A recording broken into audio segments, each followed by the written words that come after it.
I'm fairly certain we are live, but that is not what I'm being shown, so I'm Hmm. beginning to get a little worried. There it is. Buenas noches, gente. This is, as always, Isidro Montalvo Espinosa, broadcast coordinator for Liga Nacional Puertorriqueña en Vivo. With me, as always, is my co host, the redoubtable Luisa. How are you doing? Good evening. I'm doing very well. The weather is great here. How are you doing?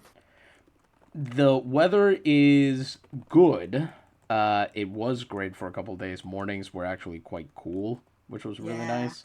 That's no longer the case, but hey, uh, we make do. Hmm. And part of me, I'm a little bit distracted because I'm trying to let the public know that they can come watch a great game of baseball if they would just join us shortly. But tonight we have very sorry we missed last week. We were gonna try to get a little bit accelerated on our way through the 1904 postseason. It didn't really work out, unfortunately. Didn't get a chance to do that. There were some technical difficulties, some recording troubles, that kind of thing. So, we're here at the Serie Eliminatoria. This is the second round of the postseason. The playoff field has been cut down from 32 to 16 teams. And the Navegadores, as the number one seed, will be facing the Corsos, who I believe were the number seven seed. May have been number eight. I might be. Pardon me. We're either the number eight or the number nine seed. Sorry. Always forget in the first round, the seed numbers always add up to 17. That's how I know. Interesting. It's number one versus number 16, number two versus number 15. So it's kind of easy to know. If you know one seed number, you can figure out the other. You know what I mean? Hmm. At any rate, the Corsos had a bit of a long series against the Cítricos de las Marías. They won in 5 games, so that went to the wire. The Navegadores, meanwhile, swept the boy, I wish I could remember. Oh yeah, the Lobos de Arecibo in the first round, and they are here and ready to give these guys a fight. I really don't know how. I know how I expect this series to go. I guess is what I should say. Uh-huh. How it gets there is what I'm not sure about. Yes, fair enough. I see the Naves have the advantage in every individual matchup in this game, which is suspicious. So you know exactly what's going to happen. Yeah. They do have, I will point out, they do have the pitching advantage, so there is that. For some reason, the Corsos keep insisting on sending Luis Gallardo to start the number one games. He's definitively not the best pitcher in their rotation. That's weird. Is that a tactic or just weirdness? Great question. He might be the most rested, but they also had him start game one of the previous series. So Hmm. on and before that one, they rested for like 4 days. So clearly there's more to it than that. You know what I mean? Yeah, maybe he's good luck. Yeah, maybe. I mean, they did win his start. I'm fairly certain, at least his first one. We've Hmm. got a number of, and I want to be clear. I share your nerves because this is not a matchup devoid of some real star power. Eusebio Camacho, Santiago Camacho, who are not related, Gaudencio Mayorga, Huascar Silva, even one of my favorite names in all of baseball, Waldo Auclair. That's a great name. It really is. Truly one of my favorite names in the entire league. But these are all guys with some real heft to them. The Corsos were the sixth most potent offense. They came in second to the Navegadores in batting average.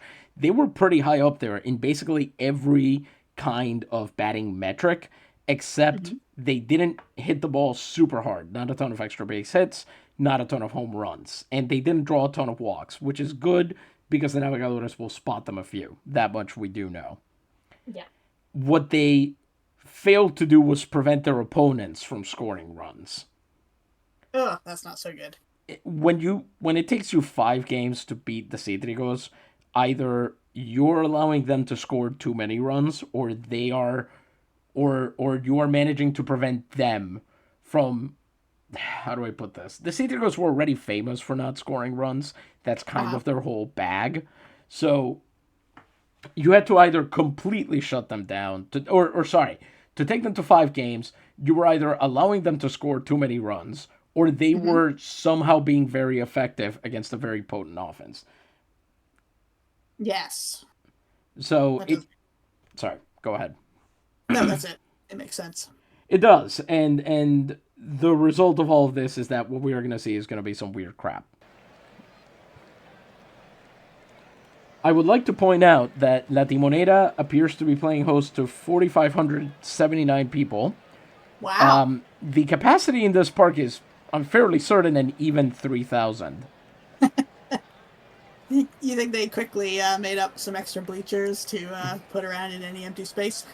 There's a few hundred fans swimming in the grotto. Yeah. Do you think you'd pay more or less to be in the grotto for the game? Ooh, that's a good point. It is.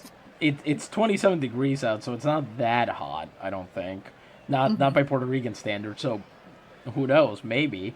It depends on whether I think it depends on how much life is in the grotto other than human beings. That's a great point, yes. Maybe the Navegadores put piranhas in there to discourage home run robberies over the wall. That would be really something, huh? Yeah, it would. The wind is blowing in from center, and as you can see, the Corsos are decked out in their blaze and navy, the Navegadores in their homes sapphire and gold. There's not much else to say, I think. We're going to try for a fairly no frills broadcast, just try to get through the game and let it tell us what to do. And Hmm. then we will try to continue this series. If you're a patron, we will try to continue this series on the Discord separately. Hopefully, it will go better than the first time we tried this. That was not fun, and we did not enjoy it. Hmm. So we'll try that again. But for now, I don't think there's anything left before we have first pitch and read the lineups. We do, however, need a very important word from the most important of our many sponsors. Luisa, who am I talking about? You were talking about the wonderful Dr. Gonzalez and his wonderful wood tar liquors. Folks, 50,000 patients have been cured over 10 years. Chronic colds, rogue coughs, abundant chest discharges, asthma, bronchitis, and other respiratory ailments have all been cured by it. It helps with both consumption and bladder catarrh. That's inflammation. It purifies overhumored blood, and it whets the appetite for fattening. Not to be confused with other Dr. Gonzalez wood tar liquors, except no substitutes. And of course, it's sold in all good pharmacies, especially San Juan's own Farmacia Guillermetti at the corner of Calle de San Francisco and Calle de la Cruz. Thank you very much, Luisa. Today's starting lineup for the visiting Corsos de Yauco. Leading off and playing first base, number 9, Eusebio Camacho. Batting second, the designated hitter, number 23, Huáscar Silva. Batting third and playing center field, number 10, Santiago Camacho. Batting fourth and playing right field, number 20, Gaudencio Mayorga. Batting fifth and catching, number 22, Marco Torres. Batting sixth and playing second base, number 61, Fulco Guerra. Batting seventh and playing left field, number 31, Waldo Auclair. Batting eighth and playing shortstop, number 14, Martin Arellano. Batting ninth and playing third base, number 8, Inocencio Lopez. The starting lineup for your Navegadores de Naguabo, leading off and playing first base, number 16, Rob Feaster. Batting second and playing left field, number 37, Vidal Santiago. Batting third and playing shortstop, number 6, Benigno Valdez. Batting fourth and playing right field, number 56, Frank del Castillo. Batting fifth and playing second base, number 11, Jacques Centur. Batting 6th and playing third base, number 12, Wally Bach. Batting 7th, the designated hitter, number 4, Etaoin Sherlew. Batting 8th and catching, number 0, Spike Stonehand. Batting 9th and playing center field, number 27, Graham Underwood. Woo. Pitching for the Navegadores de Naguabo tonight, number 3, Everton Stack. Everton Stack has had one start in the playoffs, during which he allowed 1 earned run, 3 hits, 2 walks, 7 strikeouts. You know this guy, but just in case you've forgotten, he's got a fringy fastball with a curveball, sinker, and splitter in ascendancy of level, I guess you would say. Excellent pitcher, almost certainly going to win Lanzador Nobilísimo. Lanzador Nobilísimo, pardon me, the new Rookie Pitcher Award for the year, as he led all of Liga Betances in ERA as a rookie. Eusebio Camacho, who is batting against him and is 40 years old. I respect his achievements a lot more all of a sudden. Wow. Yeah, really. He had an on-base percentage over 350 as a 40-year-old. Incredible. I don't He even really think knows the he's... game. Say again, sorry? He really knows the game, I guess. He must. I mean, this is incredible. But he is currently hitting 263, OPS of 579, has 1 RBI in the playoffs so far. All right, it's time to get started with this capacity crowd we've got going here. As we can see, navy and white and sapphire shirts in the audience. I think the white ones are fans who hope both teams have fun. Yeah. As the first pitch to him, that's going to be high. It's a splitter up by the shoulders. It's going to be 1-0 after that one. Swung on, lifted into right field, and fouled off on the second pitch. Big swing by Eusebio Camacho there, but it is fouled. This says into the dugout. That was the grass, but okay. I guess we don't know where the dugout is, technically. I'm pretty sure it's under the cover off there to the right. You might see it if he does that again. I'll try and keep an eye out for it. Okay. 1-1. Smoked! Centur dives for it, but it gets past him. That's going to be a leadoff single. And Eusebio Camacho has a base hit. The Naguabo fans let Stack hear it. They're a little bit used to their pitching suddenly getting blown up in the first innings of playoff games. Yeah. Yes, definitely. Eusebio Camacho, moderately fast, I would say, for a 40-year-old running the bases right now. That's pretty incredible. Now batting is Huáscar Silva, currently 5 for 14 in the playoffs with 2 runs batted in. He's got a man on first and no outs. Let's see how Stack maneuvers around him. It's an interesting name. Is Huáscar? it related to the name Oscar, or is it just a similar sound? You know, I had always assumed was, that start, that syllable is often associated with Peruvian names, but you might be right at that. It might be a version of Oscar. At any rate, he fouls it off down left field, a curveball there, making a lot of contact on Stack's pitches so far.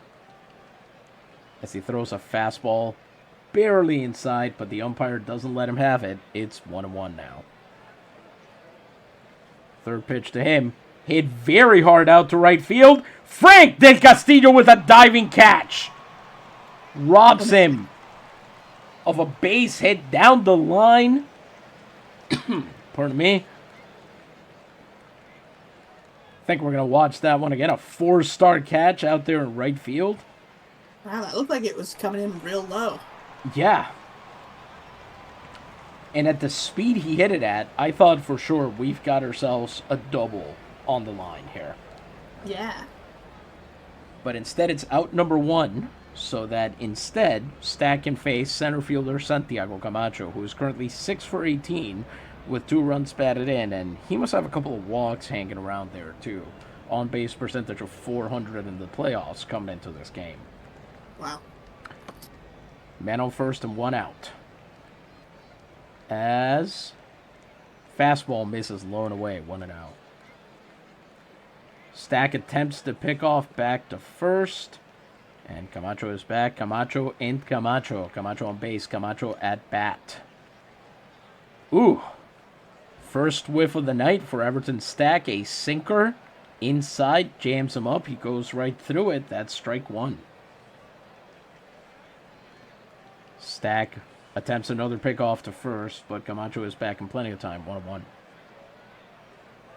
Another pickoff attempt, and Camacho back under the tag. Still 1-1. Throws to the plate. Swung on and fouled. A fastball that time. The fastball is not working so well tonight so far. And it's so early, but you're right. 1-2 count. Swung on, it's rolled to Feaster at first. He goes for the lead runner at second and gets him. Nice. Camacho slides in to prevent the relay and the double play, so the inning will continue, but Rob Feaster, with a pretty good play down the line there, makes it over and gets the out. Nice. Santiago Camacho even faster than Eusebio Camacho. Again, they're not related. Up comes Gaudencio. I'm just thinking they have to wear t-shirts that say, we're not related. And a lot of questions are asked, but answered by those t-shirts. Exactly. Gaudencio Mayorga comes up next. He is 5 for 16 in the playoffs. He also must have drawn a couple walks here and there. 2 runs batted in, and he's very happy about the whole thing. Who wouldn't be? Here goes nothing. 2 outs, man on first. Everton Stack attempting another pickoff. Camacho back on base. Swung on, and he grounds it out to Valdez. This should be an easy out, and that's exactly what it is. Throws it over in plenty of time to retire the side. 1 hit, and that's it for Yauco in the early innings. And we're going to go in here, and we're going to check. We recently had to update this thing, and we have a feeling that the game may have screwed with some of our settings. Player size, huh? Yeah, well, it was set to 120, but they look pretty small. Maybe not a huge difference. I don't know. Some of them are just further away. Yeah, exactly. Really, what you're altering is the camera length. Yeah. Players in mirror appear smaller than. Yes. Anyway, here we are in the bottom of the first, and now pitching for the Corsos de Yauco. It's number 6, Luis Gallardo. Like I mentioned, he does have a 22-19 record, a 2.83 ERA. That's actually below average, though he should have been a little bit better than that by his strikeout, walk, home run numbers. Very, very happy not to give up a long ball. His trademark pitch is a sinker. Around it, he works a fastball, slider, and splitter, none of which are particularly good. So for him, the question is going to be sequencing. He's got Marco Torres back there behind the plate, who is hopefully going to be able to lead him through, this matchup. Up against him, it's number 16, Rob Feaster, who is currently having a bit of a difficult postseason, just 3 for 13, though he has batted in 3 runs so far. Rob, obviously, his job is going to be try to get on base, steal second, steal third if he can. That would be great. He was 3rd in stolen bases with 111, and he was 4th in runs scored with 105. He also drew 100 walks. 101, if we want to get exact. That sinker hits the outside corner, 0-1. Feaster swings through the fastball. 0-2 now. Fastball away, and very excited, he goes right through it. With a 2-strike pitch, let's see if Gallardo can finish him off in 3 pitches, and he can. Not great. Rough first at bat for Rob Feaster here in this series. Up comes number 37, Vidal Santiago. And if you thought Rob was having it rough, Vidal Santiago is 2 for 14, has yet to hit a home run or bat in a run of any kind during the playoffs. With one out and the bases empty, let's see if he can at least get a few more pitches out of Gallardo. The answer is no, he can't. First pitch swing up the middle.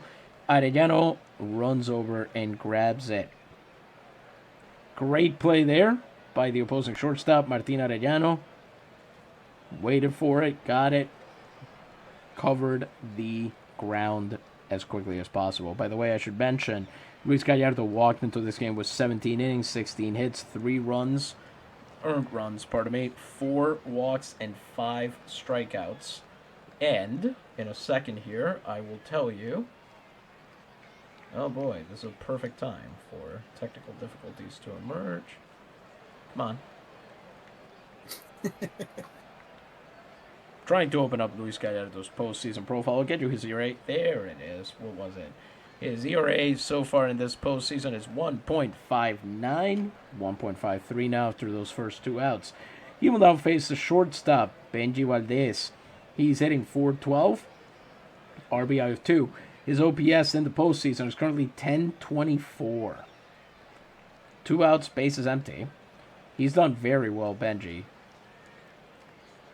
But can he win against Gallardo? Ooh, boy. That was low to be swinging at. Yeah, come on. Pretty bad, yeah. Gallardo's sinker is just humming so far. He's getting the whiffs, he's getting the swings and misses. And then he does actually miss with the fastball low there. Valdez doesn't pull the trigger and is rewarded. That's ball 1. Misses inside again, this time with the sinker, 2-1. Valdez displaying some patience here. Gallardo a bit worse against lefties, though that doesn't explain what happened with Feaster there. Valdez then cuts through a fastball low and away. The game plan for him is just hit it low. Get him to hit it low. We're at 2-2 with 2 outs. Valdez here could end the inning on the next pitch. And he does. 2 strikeouts for Luis Gallardo, both looking in the first inning. And Naguabo goes down in order. A clean first inning, every pitcher's dream. For the first, Gallardo goes back to sit on 9 pitches. Not a good looking pitch sequence there from Benji Valdez, I gotta say. Yeah, it's a little bit weird. Yeah. Bit rough. We'll see what happens in the next one, if they can take advantage of that. But in the meantime, we're into the second, and Everton Stack is facing catcher Marco Torres, who is 6 for 16 with 3 runs batted in. Stack threw 11 pitches in the first inning, allowed a hit. Let's see what he can do.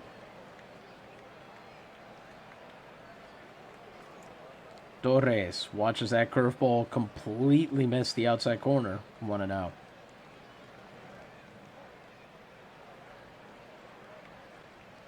As that one is a bit high for the fastball, 2-0. Stack not really filling the zone here. As he finally throws a strike in there, a fastball away, middle away. Gets strike 1 looking. Torres has yet to pull the trigger. Torres is the kind of guy you cannot get him out by throwing around the zone. He had an on-base percentage over 100 points higher than his batting average. So he's just got a great eye, huh? Uh-huh. He loves drawing walks. 2-1. And he misses again with a fastball. 3-1 here for Everton Stack. Let's see what he'll do as he's got the gentleman hitters count. He's got to fill the zone. And he just doesn't. For the second time today, he allows the leadoff hitter aboard on fastballs outside of the zone. I do not understand this approach at all. Yeah. Yeah, me either. Up comes Fulco Guerra, the second baseman. He's hitting for 20. 3 runs Ooh, batted in. Yeah, he nice. is. I mean, he hasn't blazed it super well because that's just Not the yet. 200 average, but we'll see what happens. By the way, blaze is the orange color on the Corsos' uniforms. That's their official I name. heard that. I heard that when you said that up top, and I'm like, what does this mean? Oh, it must be the orange. Man on first with no outs once again for Stack. Let's see how he works his way around it. And the answer is he's going to throw inside with the splitter, 1-0. Stack so far really, really looking Ted Balloonish, I would say, with his command of the zone. As Guerra does him a favor there and taps a fastball foul, 1-1. Goes for a bunt, and it's popped up. Stack has it and gets the out. Nice! Right from the pitcher. Wow. Great work there from Everton Stack. That bunt, how he managed to get over there in time, I have no idea. Yeah, really. He's not even a particularly good fielder from what I remember as a pitcher. Well, it says he is, but... Huh. What am I thinking of then? Maybe it's Quinlivan. One of the Naguabo pitchers is not good at fielding from the mound. I know that much. Ah. No, you know what it is? Is I think Everton Stack has the most errors by any of our pitchers. I think is what it is.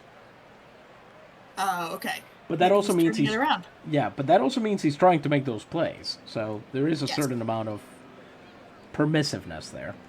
Anyway, man on first and 1 out after that popped up bunt, and up comes Waldo Auclair, who is currently having a terrible postseason, just hitting .217, though he has batted in 2 runs, as Torres has to scramble back on that pickoff throw. And then, stop me if you've heard this one before, Everton Stack against the right-hander throws a split-finger fastball inside and misses the zone. 1-0. This is going to be a long night. Oh, maybe not. Swings on that one to Wally. That goes to second for 1. And they will once again get the lead runner as Balk had it in plenty of time. That sends Torres to sit, and Waldo Auclair will be on the base paths. So far, Everton Stack's best strategy in this game has just been to essentially just pitch to contact and let them get themselves out. Yeah. Not a bad idea. No, really not. With a man on first and 2 outs, up comes Martin Arellano, who is 1 for 13 in the playoffs. Well. During the year, granted, he hit .268 and he hates his home ballpark because away from home, he hit .326. Wow. Granted, he only had 183 at-bats.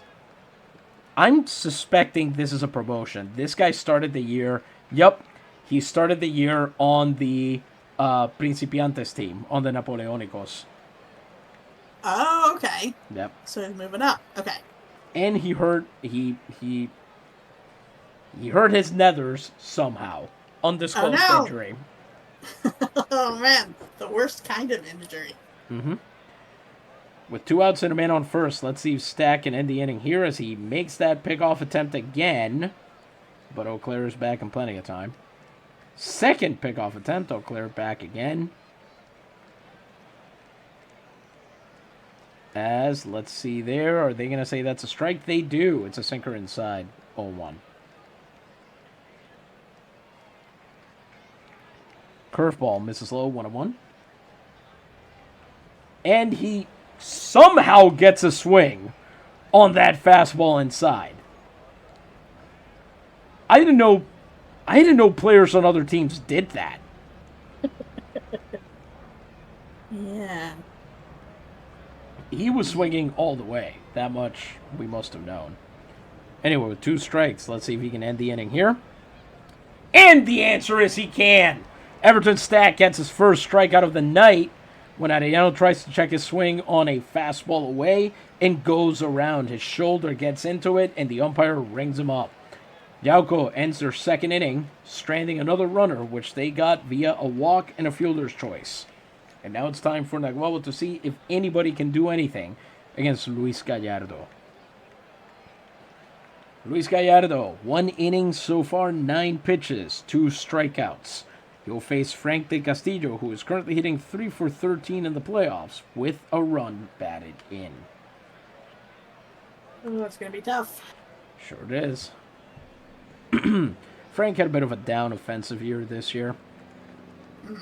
Gallardo, I think that's the first slider we've seen from him, and it missed. Interesting. I don't think he likes his slider. 1-0 count. I hope Frank's all jazzed up for that good catch he made earlier. Well, another line drive right to Arellano. That's rough. Yeah. I have to look at that again. This one, much easier play given it was hit right to him. This is the thing with the Corsos. They are historically a team that does not care about defense. They just never have. They rely on scoring absurd numbers of runs to just drown the opposition. But here you've got possibly the best infield they have ever deployed. Yeah, I see. Oh, I was just going to say, I see Eau Claire, even though you said he wasn't good at hitting, he is apparently excellent in his position. He is. And you can't see Martin Arellano right now because the update clearly scrambled the simulator brains. But Arellano is a 91 at shortstop. Oh, wow. I mean, look at this. Those are green. Those are blue-green across the board. And then Fulco Guerra is a 70 over there at second base. Yeah, they look pretty good out there. Up comes Jacques Centur. Now, he is coming off a campaign where he hit .636 in the first round with an OPS of 1692. And you know my joke about if the OPS is after the Battle of Hastings, you're doing pretty good? If the OPS is within the colonial era, you are on fire. Jacques Centur is currently 7 for 11 in the playoffs. Amazing. Plus a couple of walks. Let's see if we can continue that hot streak here. 1 out, base is empty for him. This is where it's going to get interesting, as that fastball is barely there. Oh, come on. That was not a strike, but it is judged one. So it'll be 0-1 now. Centur! Line drive! Right center field, and it eludes the fielders. That will be down for extra bases. Centur is 8 for 12 in the playoffs with a 1-out double. I want to see what pitch this was. A fastball away and high. You don't tend to see hits that hard. Yeah. They have to really reach for ones out there. Exactly. But he made it look easy. He just swung on it, and boom, there it goes. Yeah, very good. A little bit more height, and it would have been into the grotto. Yeah, that would be nice. Well, Wally Balk has the most raw power on this lineup. Let's see if he can make it happen. He certainly is due for a turnaround. He's currently 2 for 11 in the playoffs, although he does have 3 runs batted in. Man on second with 1 out, Gallardo actually becomes the first pitcher to face a man in scoring position during this game. Wally hit just 245 during the regular season. Fastball inside, and it's called a strike. Balk hits that one up the middle, and it's off the pitcher, a comebacker. Are they going to be able to get him out? Did they? I think they did. Looks like they did. He's walking away. I think so. Yep. They got him. Once again, great play from Arellano because that bounced off. Oh, geez. Poor Gallardo. That bounced off his leg. Oh, no. Ugh. Gallardo is apparently staying in the game. We'll see if he's going to be okay. They were wear shin protection then? Do they wear shin protection now? Hold on. Nope. I'm thinking of soccer players. Yeah. No, they don't. That's a shame. Famously, Bob Gibson took a line drive off Roberto Clemente off his leg. And let's see. He forced a fly out. He walked the guy, he forced a fly out, and then when he went to plant his leg on the next guy, it snapped. Oh. And he was back 3 months later pitching in the World Series. Wow. And That's winning incredible. in the World Series, I believe. Incredible. Edwin Sherlew comes up with a man on 3rd and 2 outs, last chance to salvage something out of this inning, which so far for Gallardo has been 6 pitches. Sherlew is 3 for 9 in the playoffs, but don't let that fool you, because in case you haven't noticed, he has only 9 at-bats. He's a full-time player. The reason for that is he's already drawn 2 walks in the playoffs. His on-base percentage is .455. So let's see if he can kind of keep those instincts going here. He had a bit of a down year, but he still batted in 105 runs. Gallardo just catches the outside corner there with a fastball 0-1. Sherlew, bouncer up the infield. Are they going to be able to get him? They will not! That is an infield RBI single, and Edwin Sherlew delivers. Great tactical move there. Centur knew he was running all the way.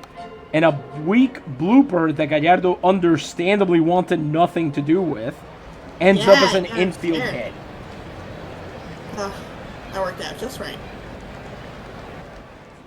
Yes, it did. And once again on the fastball high and away to a lefty. Granted, this wasn't a hard line drive like the other one, but still pretty interesting that those are the pitches they're going after. Yeah, it must have done some work on that, I guess. Yeah, game planning, I would imagine.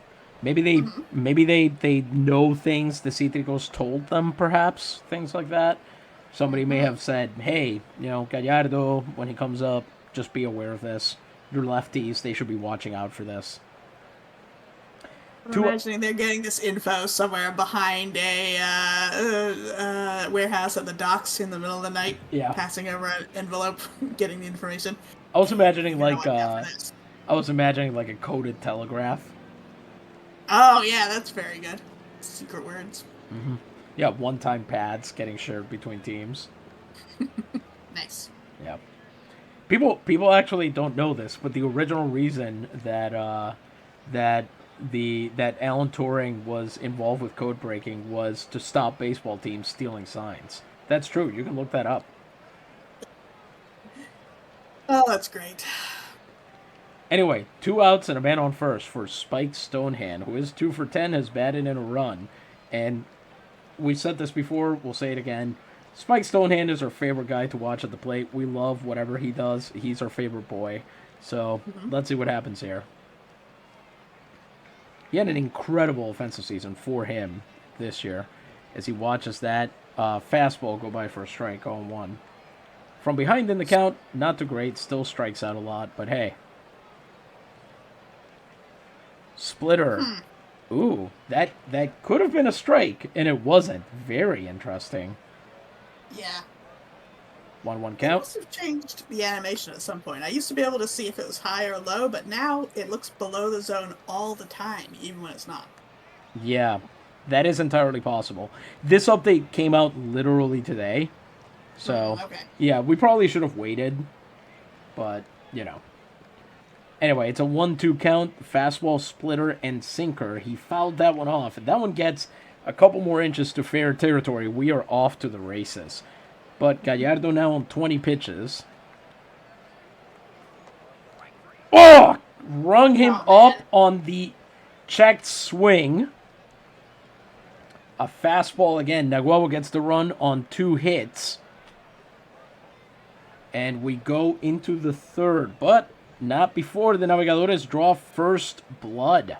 So they are the first to reach home plate here in this game, which did not look likely an inning ago. I'm sure you felt the same way. And now they've got a chance to shut them down for real. Everton Stack at 25 pitches over 2 innings, 1 hit, 1 walk, 1 strikeout, will face the 9-1-2 hitters, starting with Inocencio Lopez, who is hitting 4 for 16 with a run batted in during the playoffs. Apparently, with the bases empty, this cannot possibly be. Oh. Interesting. What you got? This man, Inocencio Lopez, signed a contract. What day is. Signed a contract with the Corsos 11 days ago. Ooh. He used to be on the Tortugas until May of this year. Wow. Suddenly he's going to the playoffs. He didn't have to worry about that before. Yeah, and the Tortugas missed it. So. Yep. Rough. That's a real dick move to sign a guy that when you know you're gonna get to go to the playoffs, to sign a dude that you know used to be on a team that didn't make it. Yeah. It's like a nightmare where you wake up and suddenly have to go take a test you didn't know you're supposed to take. Suddenly you're going to play in the playoffs. Well, for him, I would imagine he's been on 1 playoff team, maybe 2. Anyway, he got 9 at bats with the Tortugas this year, so this cannot possibly be right. He has been to the playoffs every year on 3 different teams. What? He was with the Lecheros in 1901. He got 1 at bat and got a hit. He was in good. Culebra, 22 at bats, pardon me, and he batted 5 for 22, including a double. Not great. Wow. He was with the Tortugas in 1903. He again got 1 at bat in the 4 games that he played. The other 3 must have been fielding. And he got a hit in that one. And then this is, I would argue, arguably his best postseason so far. All right. He's got to have played in the 19th century, but I've never heard of this dude. Maybe he was in a different league, a different country, perhaps? No, he must have played on the Lecheros. Because he's not marked as signing a contract with them or anything, so he must have already been there. Huh. Well, all right. Let's see what he's got against Stack. Oh, great. We waited so long. There's a rain delay coming. Oh, great. Still raining, still raining, still raining. 26 minutes of rain. Let's see what happens now. Errors galore. Lopez lines one right through Rob Feaster's There we legs. go. Well, that wasn't even an error. He couldn't even make the play. Oh, I thought he almost got his hand on it, but it slipped away. He would have had to get his hand on it and then have it fall out for it to be an error. These rules are incredibly arcane. Scorers have a lot of authority to rule over this. But generally, the simulator scores it an error if you had the ball and then either missed the throw or dropped it. Okay, fair enough. So for the 3rd inning in a row, Everton Stack lets the leadoff man on, and he will now face Eusebio Camacho, who did get a hit off of him, with a man on first and no outs. Camacho goes for the bunt, and did you see that bunting stance? No. I don't know, but it just looked particularly wide-legged. Jeez. What is my dude doing? Yeah. Does it count as a bunt if you take such a aggressive stance that it's going to make the ball bounce a lot? Because I felt like a bunt is to take all the power out of the ball's movement. I have no clue, honestly. I mean, it would still be a bunt because that's what you did, but Yeah. yeah. Yes. That's actually a really good question. Is there a point at which you say this is no longer a bunt? We cannot score this as a bunt because of the way the physics worked. Yeah. Because even though you're holding your bat still, I guess, I'm assuming he was, if he's angling it down in that way, I feel like it could hit the ground and bounce towards the infield a lot faster than you would want when you're bunting. You know what that is? That's a Baltimore chop, which had only just come out of fashion at this point because they redrew the foul lines, if I remember correctly, or they changed the rules around it. 0-1 count. Goes for the bunt, and Wally Balk has it. He goes to first with it. Feaster's got it, and that's out number 1. For the first time, they can't get the lead runner out, so there will be a man in scoring position, although His speed is, how do I put this? Victor Nieves-esque. See, I know you say scoring position, and that's traditional, even though that's iffy to me, and I think it really depends on the runner. This is as non-scoring position as it can get while still being Yeah. in scoring position. Yes, you are correct, for All sure. right. Up comes Huáscar Silva, who is 0 for 1, and whose name I'm gonna have to look up now. 0 for 1. The first Huáscar I ever met was an art director on an internship that I did. Uh-huh. I can't really tell any of the stories that involve him. Oh. But there is a real Huáscar currently on the Mets named. Are you ready for this name? Huáscar Brazoban. Ooh, fancy. Aha! Check this out. Huáscar, I was correct. Huáscar Inca was the Sapa Inca of the Inca Empire from 1527 to 1532. Oh, wow. Okay. So it's a aspirational kind of name. The origin of his name is uncertain. One story is that Huáscar was named after a huge gold chain that was made to mark the occasion of his birth. Huáscar is Quechua, for chain. Because his father did not think chain was an appropriate name for a prince, he added an R to the end of the name to make it Huáscar. I guess that changes everything. Another story is that his name is from his birthplace, Huáscarpata. Sure, whatever. Yeah. You never know. I think this is like, there are Cuban and Mexican players who are named after Puerto Rican caciques in this world. Orocovics, Arecibo, things like that. And I think ultimately what's going on there is there's just so much appreciation for sort of the indigenous tradition because it's seen as liberatory. Yes, that makes sense. So I think that's what's going on there. Certainly, especially the Puerto Rican ones seem to really get a lot of currency around the rest of the rest of the Latin American world.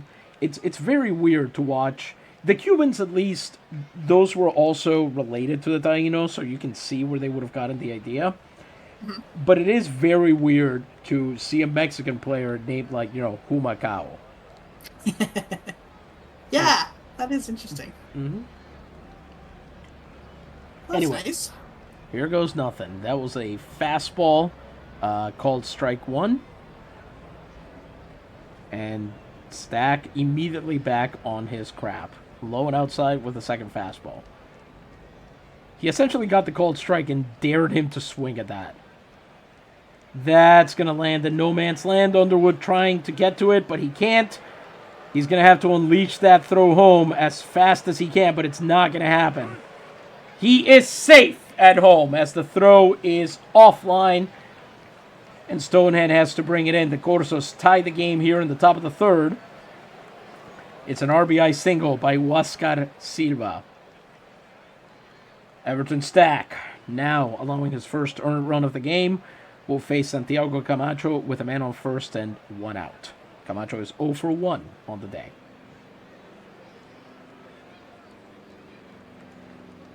Misses outside, ball one.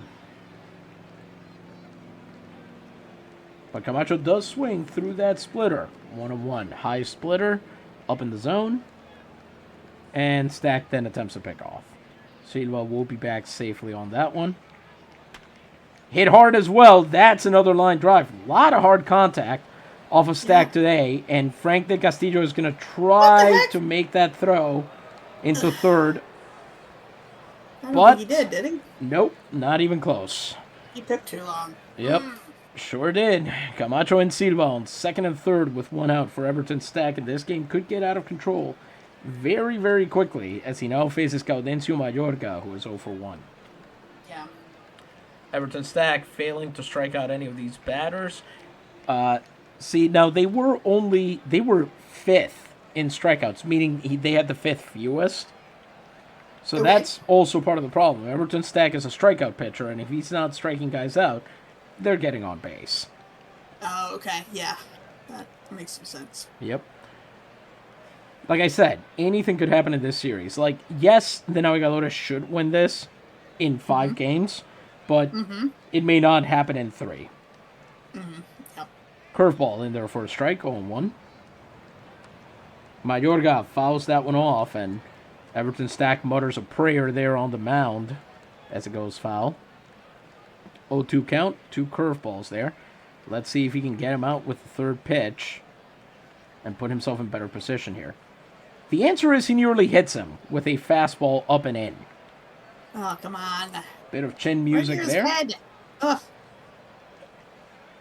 As Stack's inside pitches have just not been good so far today. Misses low with a splitter, 2-2. Still not effectively brushing him back from what we can see. But then he gets it. Fastball.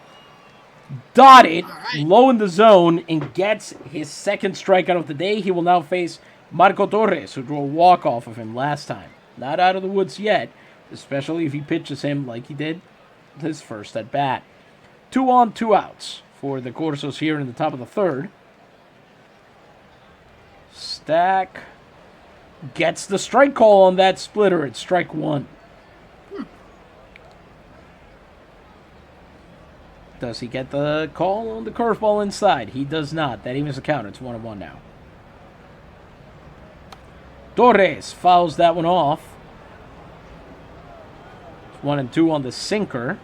He hasn't thrown many of those today.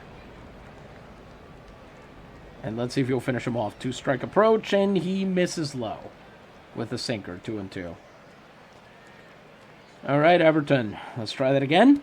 Got him!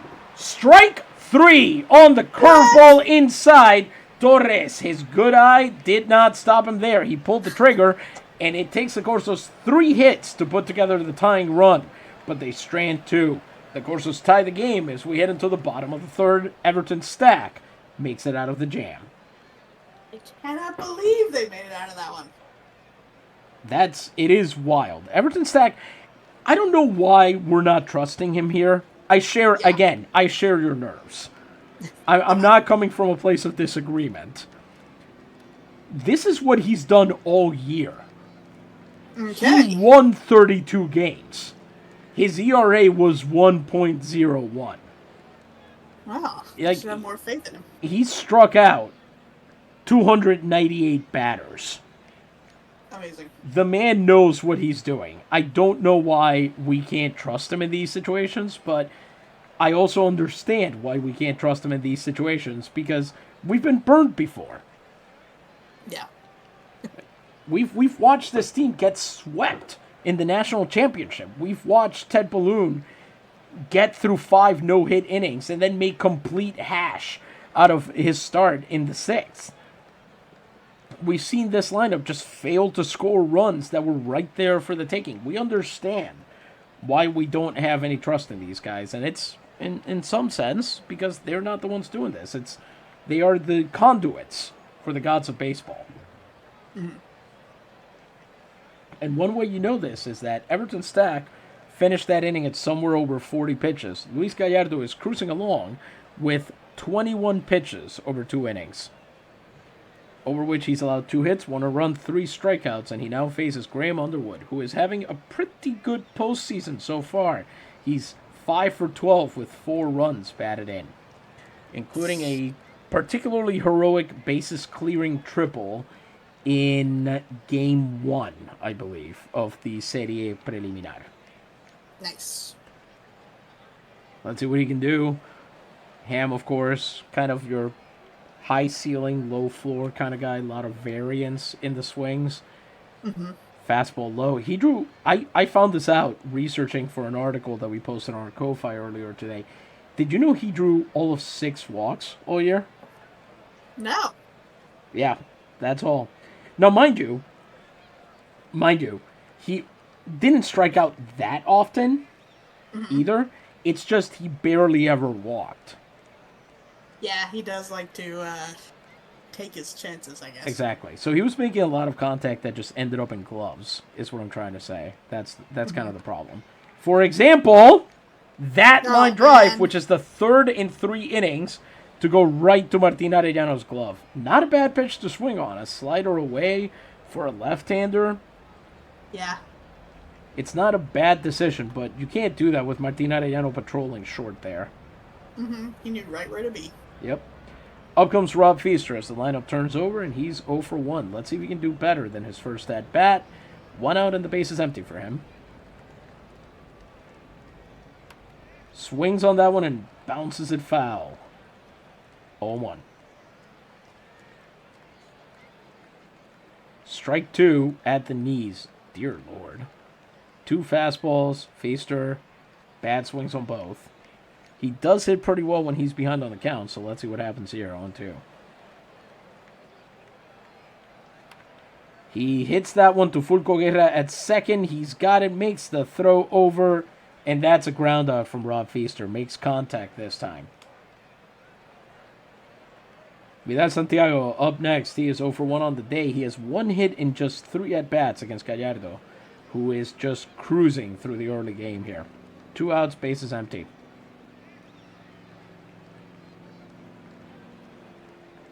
Santiago watches that sinker miss by the barest of margins. 1-0 count.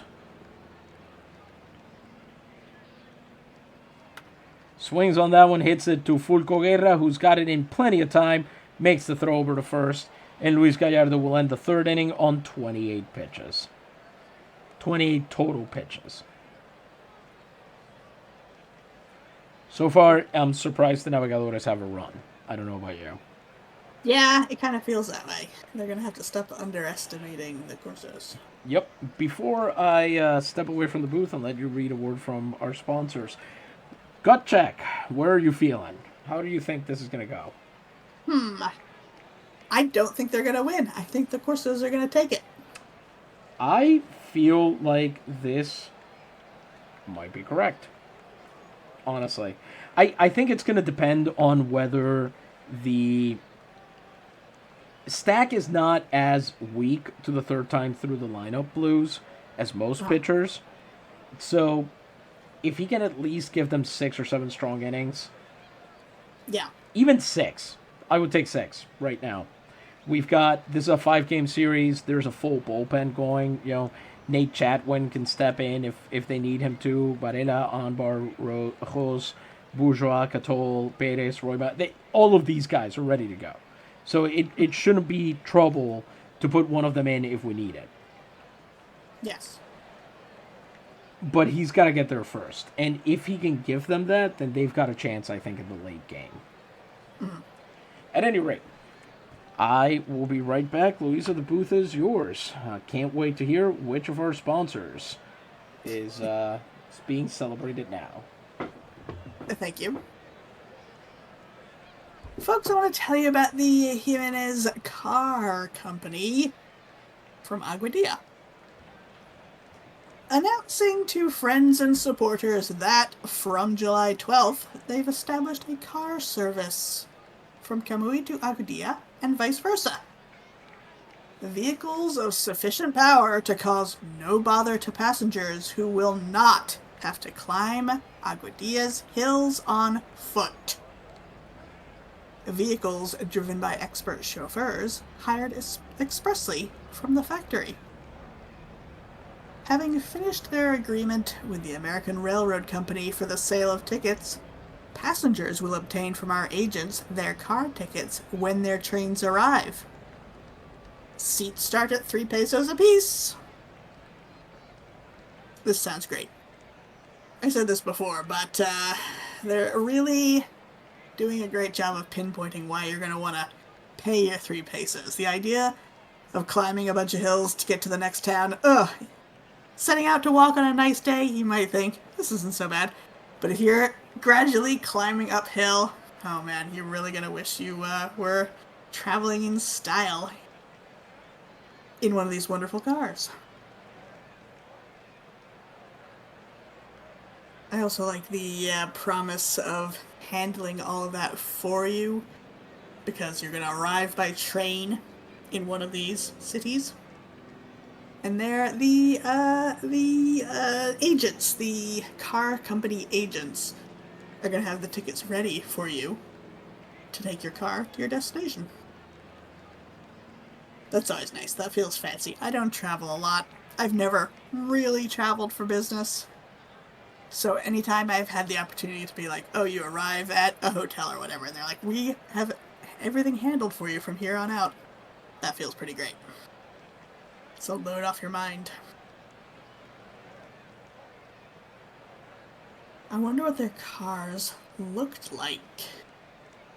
We were discussing last time if they were combustion engine cars or if they just mean it in the sense of carriages. Still not sure. But I wonder if they were like large, sort of bus-sized, or smaller, like what we'd think of as like van-sized. I do wonder about that. I wonder how many passengers they would hold. That is actually a great question. You know what? This might be a subject of some future research. Mm-hmm. Yeah, I remember I was thinking about this last time, and I was going to look stuff up, and I forgot. So maybe I Yeah, will. same. You know, there's only so much you can do in a day. That's true. We've been spending most of our um Money. yes, that is also true. We've Time? we've had a lot of things to do recently that have required a lot of spending money. That is fair. Mm-hmm.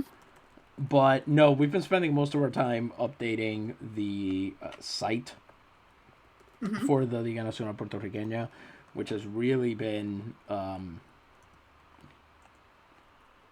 pardon me, um, not, I don't want to say a nightmare because it hasn't been that, but Mm-hmm. it has taken a really long time. And we're still only a little bit done. This is the kind of project that's kind of, once it's done, it doesn't need to happen again. Mm-hmm. So you do want to finish it so that then you can kind of sit and enjoy that it got done. But it takes a Right. lot of work to get to that point. Yeah, that's for sure. hmm We're just trying to let everybody know that they can join in.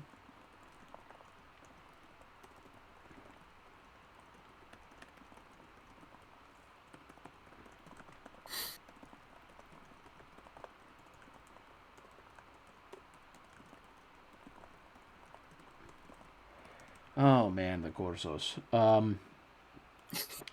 One of our, I wouldn't say one of my absolute favorite teams in the league, but I do really enjoy them. As Uh-huh. a thing, they were particularly good back in the day.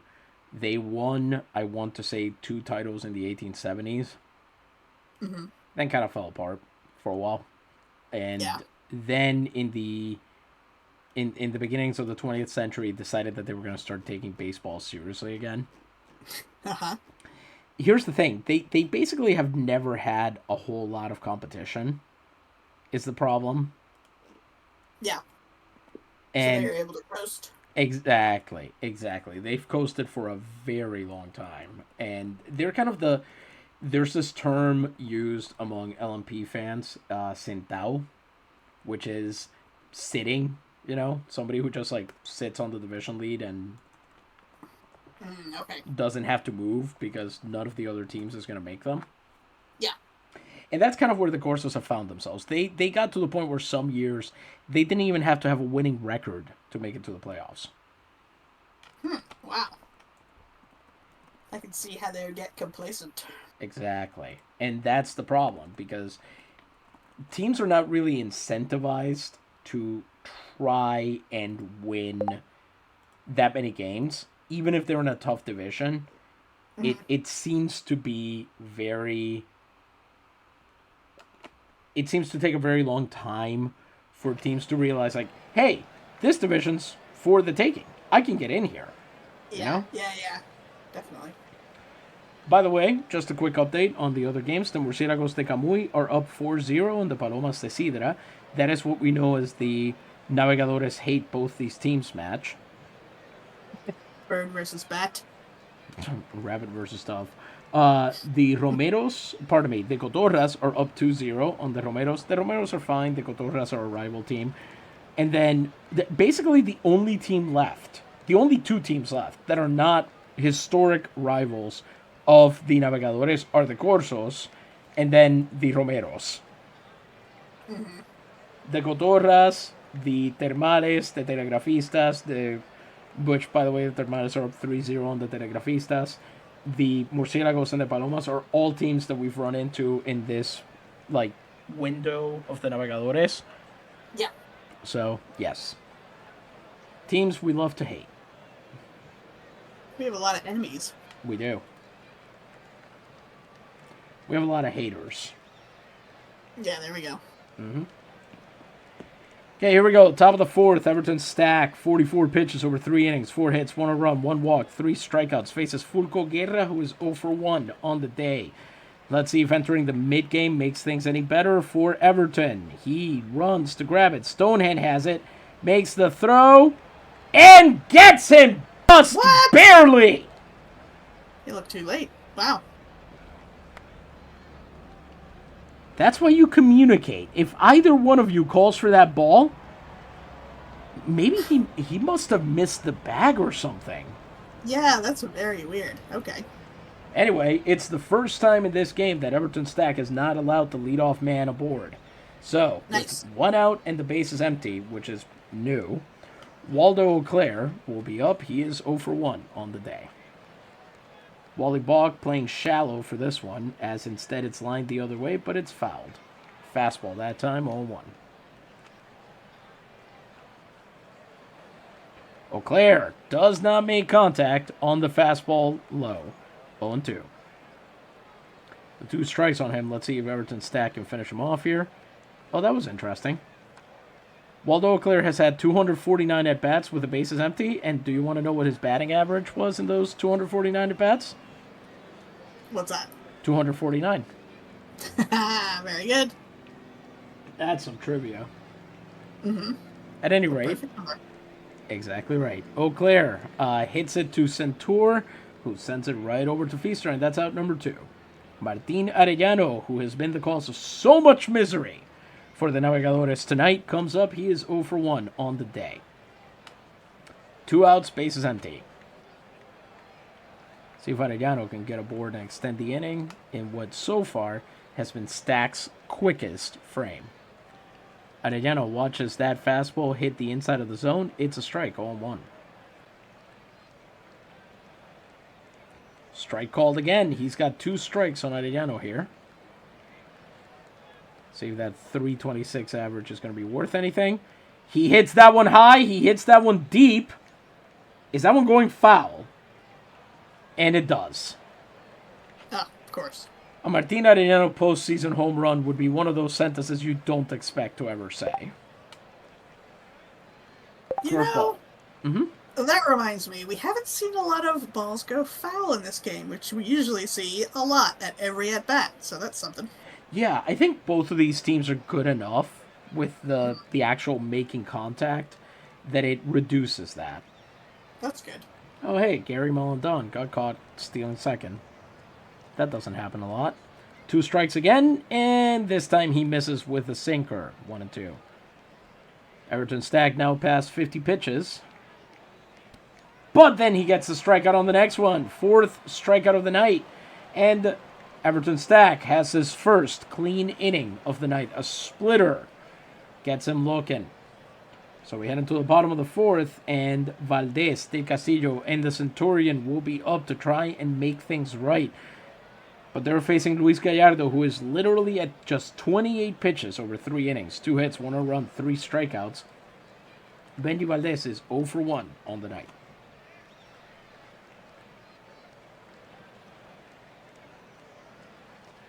He holds up on the high fastball and gets the ball 1.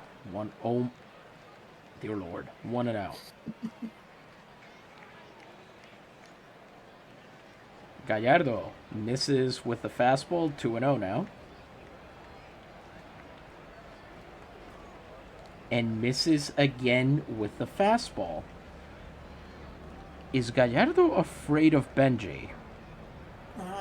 I mean, he should be.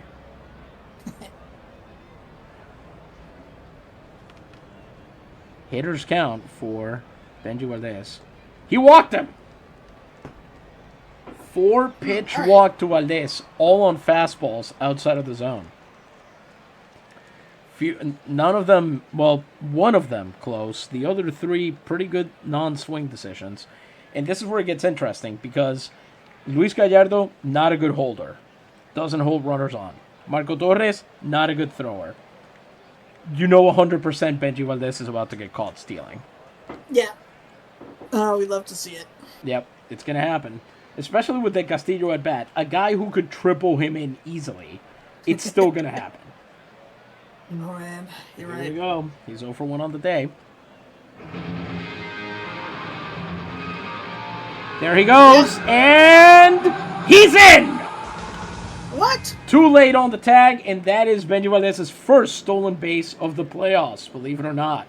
Wow. I'm impressed. He'll be on second base with no outs, and that fastball was low, so it's 1-0 now. You and me both. That sinker is called strike one to even the count, 1-1 now. But that sinker misses wide, 2-1 for Frank de Castillo. Gallardo now at 35 pitches. They called that one a ball. That looked like it was going to be a strike, but we'll take it. So, a 3-1 count. Man on second and base is empty. Let's see. You're not going to get a double play ball out of this. Yeah. So, if you're Gallardo, I don't know. I mean, you've been getting strikeouts. Throw the splitter. That's what tends to do it. Even a bad splitter can do it. And yours is pretty garbage if you're Gallardo, so. See what's going to happen here. Swung on and lifted into left field, but right into Auclair's glove. Beautiful catch there. 5-star play by Waldo Auclair to rob an extra base hit for Frank de Castillo. Amazing. Yauco distinguishing himself with defense is not what I thought was going to happen during this game. Maybe they're changing as a team. Possibly. Up comes Jacques Centur, who is 1 for 1 on the day, one of only 2 hits that they've managed to get off of Gallardo, and I believe later scored the current only run. Let's see if the hot streak continues again. Man on second with 1 out. A double here would score. Benji Valdez going to second. Did they get him? He's safe. What? He looked out. He must have swum around the third baseman there. Or the third baseman didn't touch the bag again? I don't know what's going on here. I'm imagining him creeping across the floor like the Grinch does in between the Christmas presents in The Grinch Who Stole Christmas. Very nice. Hold on, real quick. There are other... You specified The Grinch Stole Christmas. Yes. Which implies that there are other Grinch movies? Well, there are many Grinch movies. I was trying for real? I didn't know that. Well, there's the Jim Carrey one. There's the Benedict Cumberbatch one. I see. Okay, I understand now. Yeah. So I was trying to go for the original cartoon, but I don't think I did, because I think more than one is named How the Grinch Stole Christmas. So. I thought you were saying there were other Grinch movies like The Grinch teams up with the Harlem Thanksgiving. Yeah, How the Grinch Stole Halloween, How the Grinch Stole Easter, How the Grinch Stole President's Day, The Grinch versus the Harlem Globetrotters. Yep. The Grinch meets President Nixon, etc., etc. Yes. That would be the only more ridiculous photo than Elvis meeting Nixon. Yeah, for sure. Anyway, 0-1 count. Here we go with Centur. That's a fastball low, 1-1. Ace is wild. 1 ball, 1 strike, 1 runner, and 1 out. Centur watches that fastball miss inside, 2-1. Does he get the strike call? He does! 2 strikes on a fastball that definitely was ball 3. Sure, why not? But then he misses, and can you believe it, Louisa? For the first time in this game, we have a full count. Ooh! This Which is very means, late for this to happen. Yes, it is. 1 out into the bottom of the 4th. We finally get to hear the 6 words everyone loves to hear during a baseball game. Pardon me. This will be a payoff pitch. Woo! Centaur pops that one up. Huge can of corn over the infield. Should be very easily gettable. Yeah, they're just waiting for it. Yep. They're just discussing their marriages and things like that, their children, whatnot. And Fulco Guerra has it. Gallardo now at 43 pitches. So he's thrown as many pitches in this inning so far and has not finished it as he had thrown in, like, any two of the others, basically. Wow, okay, so maybe they're finally fighting back. Yes. Wally Balk, third baseman, is up next. He is 0 for 1. Let's see if he can get another one of those lucky hits he likes to get. Man on third and 2 outs.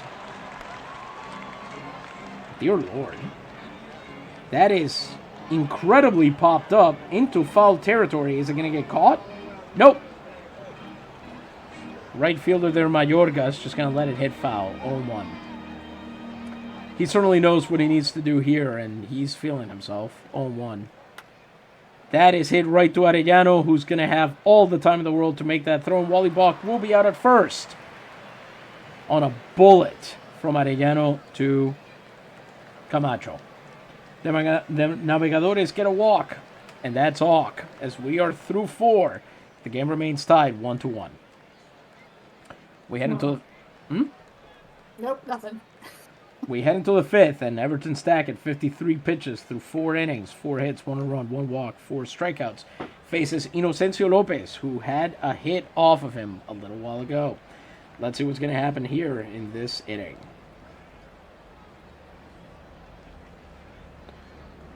As that curveball misses low.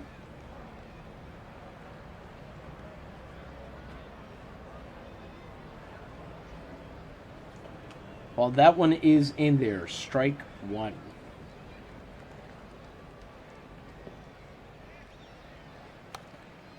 Swung on and fouled off. Sinker that time. So curveball, sinker, and sinker. Great specific game plan against them. Everything low and away here. Yeah. Let's see if he'll finish him off. Go for the strikeout. And he doesn't get it. Inocencio Lopez makes contact with that one. Another sinker, and it's fouled off. If I'm me, and you are. And I am me. Nobody else is me. I am me. Yep. If I'm in the mirror every morning. Exactly. Yes, it's part of my daily affirmations. If I'm Everton Stack in this situation, normally I think I go high splitter inside, but as we've seen, that hasn't worked so well so far. Yeah. That doesn't mean he won't do it, though. True. Let's see. Swung on into right field. Uh-oh. Foul. Ah. Well, it didn't look like it was. No, it landed right on the line and then bounced foul. He did throw a splitter, but not in the right location. Yeah. 1 and 2. And then he misses with the fastball. 2 and 2. Man, you were taking way too long on each hitter. You gotta... Got him! Caught in a miss. Right. He listened. On the splitter. Not high, but not low either. Middle of the zone there. And he gets him with that one. That's his 5th strikeout of the night. He's at 60 pitches now. And faces the lineup once again. Starting with Eusebio Camacho, who is 1 for 1.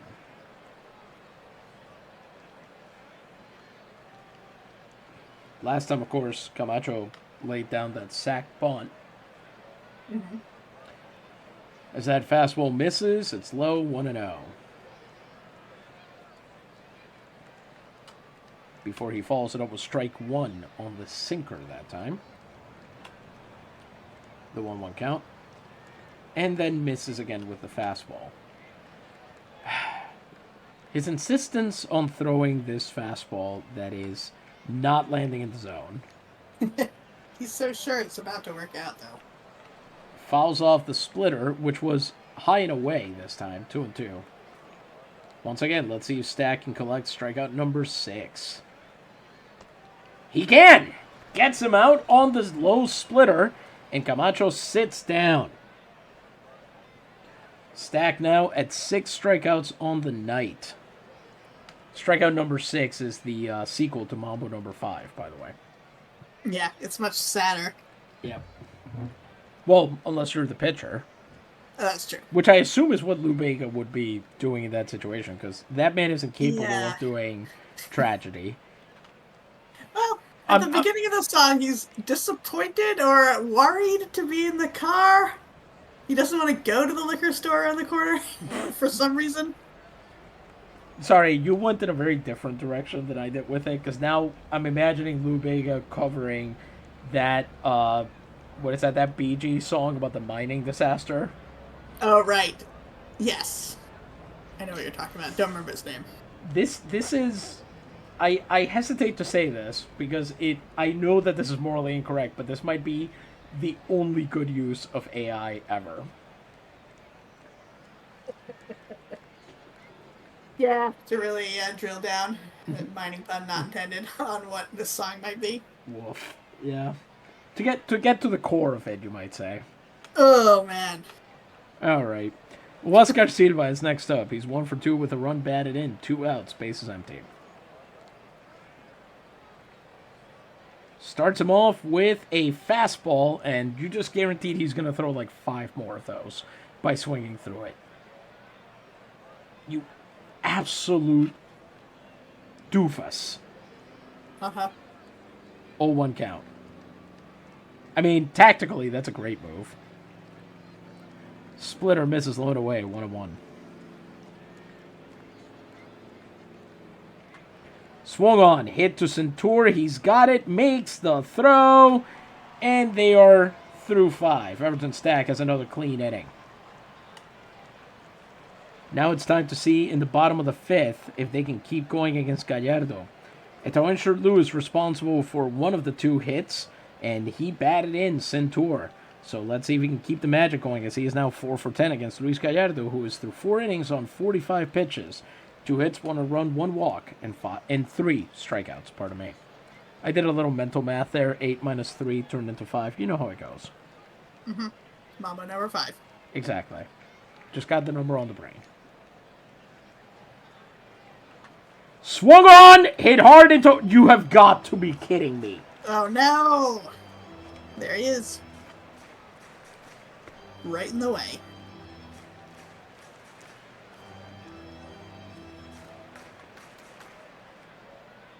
That's got to be the 4th 5-star catch they've run into. How are they doing this when they're not good at fielding?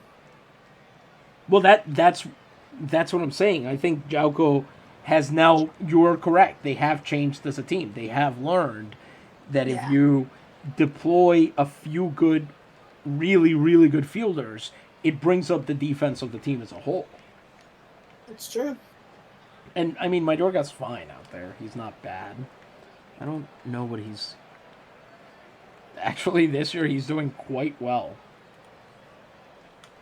Well, good for him. Which is his first year anyway, so, yeah. Wait, he's... How old is this man? He's 26. Yeah, he's a rookie this year. Wow. Yeah. I thought you meant first year with his team, but, Yeah, no. I certainly thought Mayorga had been around for a while. Must be thinking about a different Mayorga. Mm-hmm. Stonehand struck out last time. This time he's opened up with ball 1, fastball, low it in, 1-0. Swings on that one, sends it into right field, but it's going to go foul. Ask me how I know. Yep. So it hits ground, it's 1-1 now. Does he get... Nope. It's slider. Again, not many sliders today. We haven't seen a lot of those from him, but it's 2-1 as he misses it. It kind of makes sense not to use the slider when you're facing a super lefty-heavy lineup like we've got here. Mm-hmm. That's a long, long fly ball, and Eau Claire has it in plenty of time. Finally, a fly out that was actually the fault of the batter. And up comes Graham Underwood as the last chance to extend this inning, which has been very short. He's 0 for 1 on the day. Let's see if he can do anything against Gallardo, who is only just now at 50 pitches. Oh boy. Underwood pulls the trigger on a low fastball, fouls it off 0-1.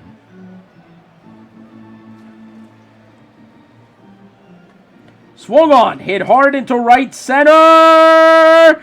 Hits off the wall. That's going to be down, should be extra bases, as Santiago Camacho has to go reach for it. And the third base hit of the game is going to be a Graham Underwood triple. What? Amazing.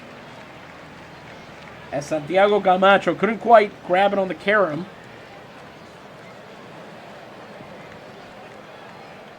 And that is exactly what that speed gets you. Underwood is able to run it all the way to third. And now let's see, with Rob Feaster coming up with his third at bat, let's see what he can do to get that run home with 2 outs.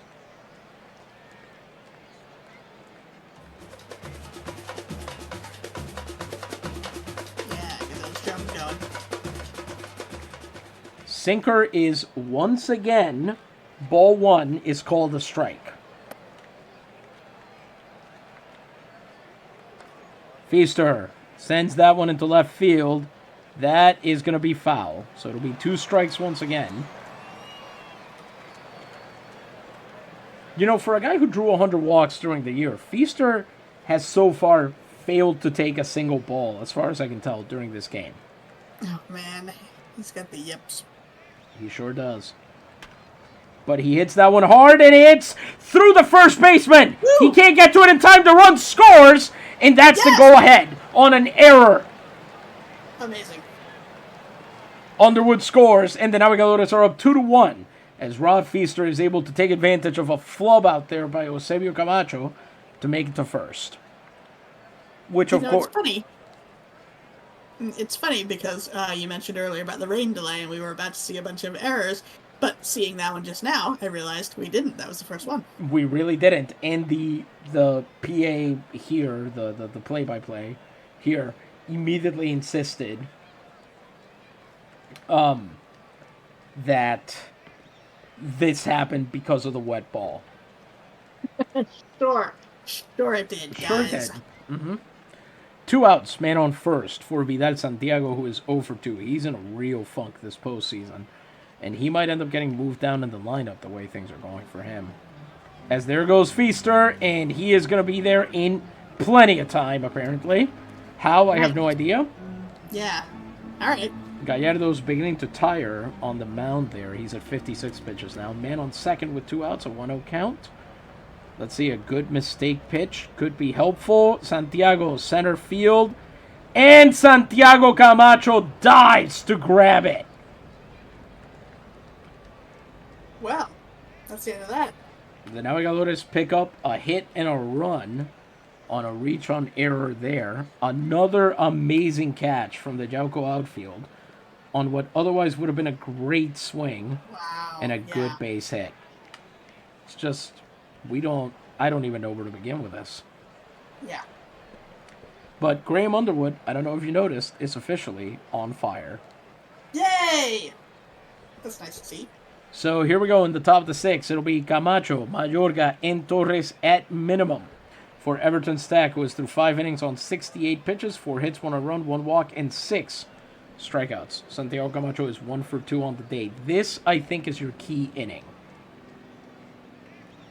Okay. So, of course, he opens it up with a massive away fastball. 1-0. It's so far to the zone, it can't even see the zone from there. That looked like it was a pitch out. What are you doing? Yeah.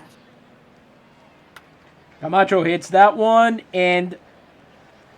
Are you serious? You know, if you hustled, that would have been one of those amazing outs, right? Yeah, what the heck? That'll be a leadoff single to put a man on base with no outs, and up comes Gaudencio Mayorga, who is over 2 on the day. As Stack attempts to pick off, Mayorga struck out last time he went up to bat. This time he bounces it to Stack. Let's see who they go for. They go for the easy out at first. Let's hoping that is not going to come back to haunt them on the sack bunt there. Camacho will get to second, and Marco Torres will be up. He's had a walk and struck out. He's 0 for 1 on the day. With a runner in scoring position, Torres is batting just 184. As that sinker is called a strike, 0-1. Oh, he got him on the check swing there. A fastball up and in. And Torres tried to check his swing at the last second and couldn't do it. 0-2. Oh, man. Let's see if he'll get him again. That is grounded out to Valdez. Valdez makes the throw to first, and that's out number 2.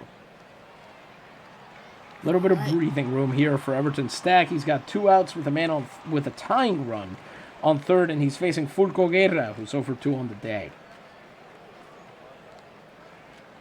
As he misses outside with a sinker, 1-0. I will point out that he missed that as Valdez goes to grab that one. He gets it, makes the throw over to first. Feaster holds on, and they're out of it. Amazing. They managed to get the man over to third, but it does nothing. He is stranded there, and the score remains unchanged as we head into the bottom of the 6th. Still 2-1.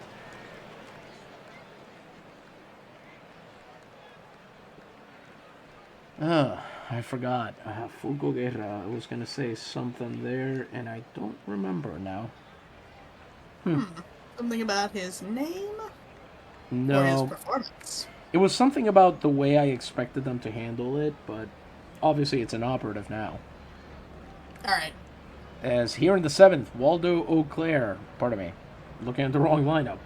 Here in the bottom of the 6th, Benji Valdez is leading off against Luis Gallardo, who is through 5 innings on 57 pitches, 3 hits, 1 earned run, 1 walk, and 3 strikeouts. Valdez is 0 for 1 on the day, but he has drawn a walk.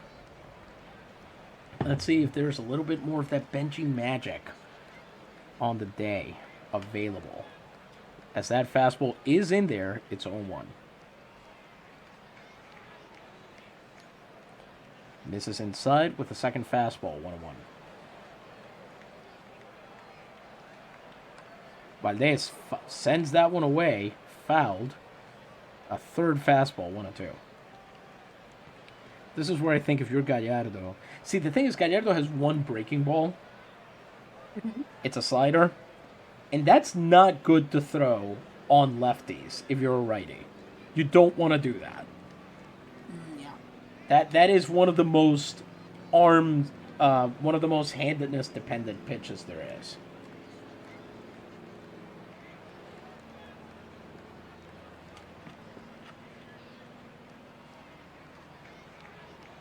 As Benji watches that sinker miss low. 2-2. And then Gallardo. Oh, look at the nerves of steel on Benigno Valdez here. Yeah. Knowing that could be strike 3. Knowing the umpire could call it strike 3, even if it's not. Yeah, true. Just dares him to do it and gets the full count. This will be a payoff pitch. Woo! He walked him again. Benji gets his second walk of the game. And wastes some pitches from Gallardo. And out comes Frank de Castillo, who's over 2. He could sure use a nice base hit. Something to get his luck back on track. As this time, Benji Valdez will steal second without a throw. Torres couldn't... Insulting to him to let him have that one. Torres couldn't even get the pitch out of his hand, apparently. Oh, jeez.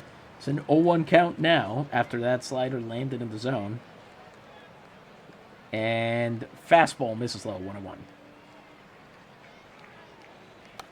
Castillo grounds that one out to third. And see, this is where the simulator confuses me, because if this were real life, you would tag Benji and then throw to first. Yeah. You'd have time. He's running in your direction. Anyway, that might end up being a productive out, as Benji does move to third with 1 out, and up comes Centura, who is 1 for 2 on the day. Hopefully he just doesn't pop it up like he did last time.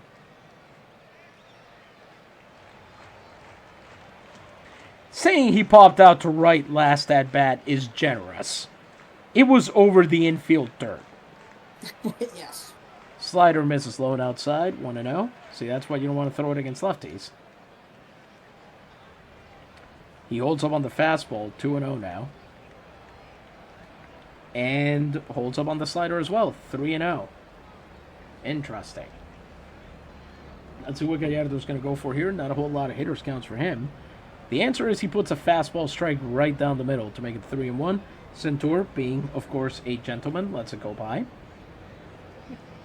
It's very nice of him. And then he fouls it off. Another full count here. Another payoff pitch for Gallardo to have to handle. He's at 71 pitches now. You've got to be kidding me. That is fouled off. Is anybody going to catch it? Sure is. Third baseman over there, Lopez, I think that is, makes the call and gets the catch. And with 2 outs, up comes Wally Balk with a man on third. Last chance to extend the inning. So we're going to start warming somebody up in the bullpen.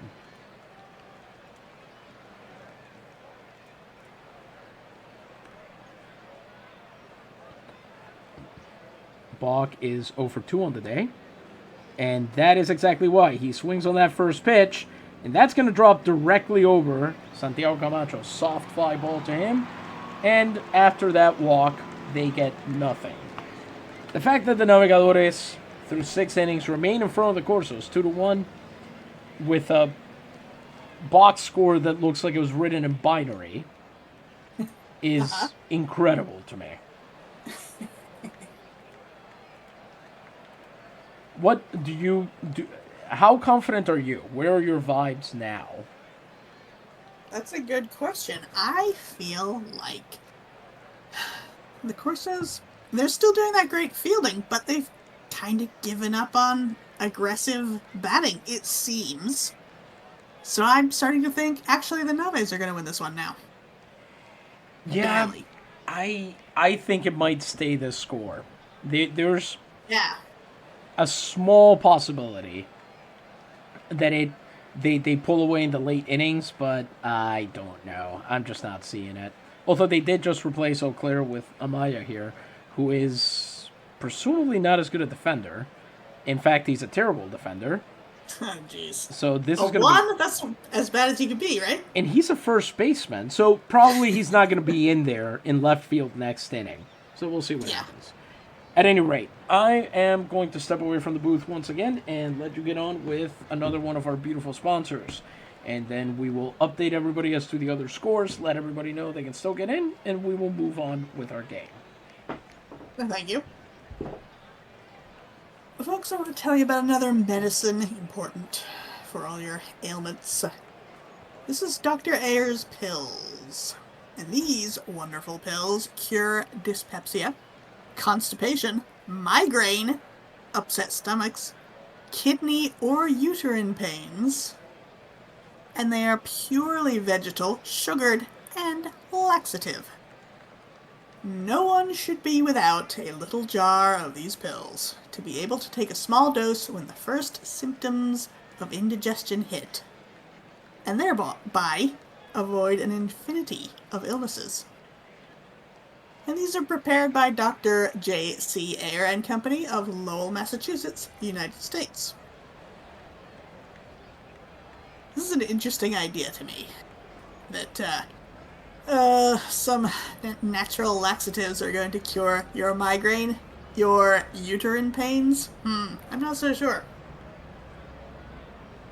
Also, I know, of course, ads want to be discreet, delicate about what they're saying, but indigestion, I don't really associate that with the need for a laxative. I guess that's like, your stomach doesn't like this, let's get everything out. Which seems like a drastic solution to me, but, you know, I suppose whatever it takes. I also am kind of wondering what's in them, if they're purely vegetal, what's in there? And they're sugared, which is very nice. You always like to see that in a pill. A nice sugar coating. Oh. That's class. Hello. I did not realize that we got rated while I was stepping away from the booth. Welcome, viewers. This might set a record, so you'll pardon us if we're a little bit nervous. Well, I wish I wasn't talking so much about laxative pills. Yes, great moment to be talking about that one. Sorry about that if I'd realized it. No, it's not that we don't have a raid alerts on. I mean, we probably don't if we're being honest. But I just happened to step away and I wasn't looking at my phone, which I had with me for the notifications. So I would have missed it at any rate. Anyway, no, we're very glad to have you. This is, we are in the middle of a game here. We are through 6 innings of the Corsos de Yauco versus the Navegadores de Naguabo. This is the Liga Nacional Puertorriqueña, a league in which every town in Puerto Rico gets its own team. And here's the thing, for those of you who may not be aware, there are 78 towns in the island of Puerto Rico. So there's a lot of teams. We are currently in the second round of a 32-team playoffs. Franchise time machine, by the way, Louisa. Enjoyed that ad read. So there you go. You can. Oh, thank you. That's can feel nice to better know. about that. Yeah. I will. These are, and I should explain, these are real ads from the Boletín Mercantil de Puerto Rico, a real newspaper that existed at the time, and actually kind of, if we're being honest, low-key fell off after the American occupation began.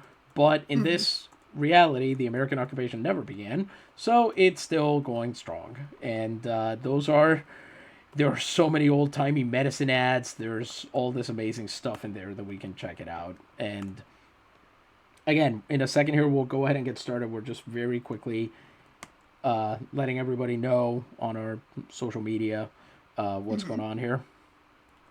I should say my co-host here translates these ads from Spanish, which is why they sometimes have a unusual turn of phrase in English, because they're not really meant to be in English. There's that, but also I want to just assure everybody, they also sometimes have an unusual turn of phrase in Spanish. That's fair. We are talking about turn of the 20th century ad copy.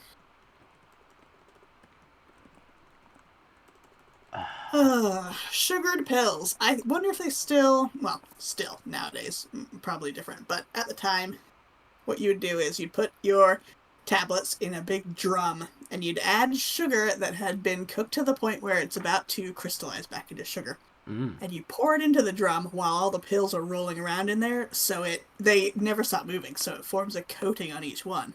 And that's how you get a sugar-coated pill.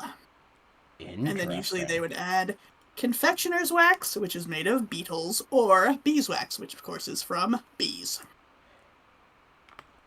One would hope. Yes, and then they're beautiful and shiny, and they don't melt. Nice.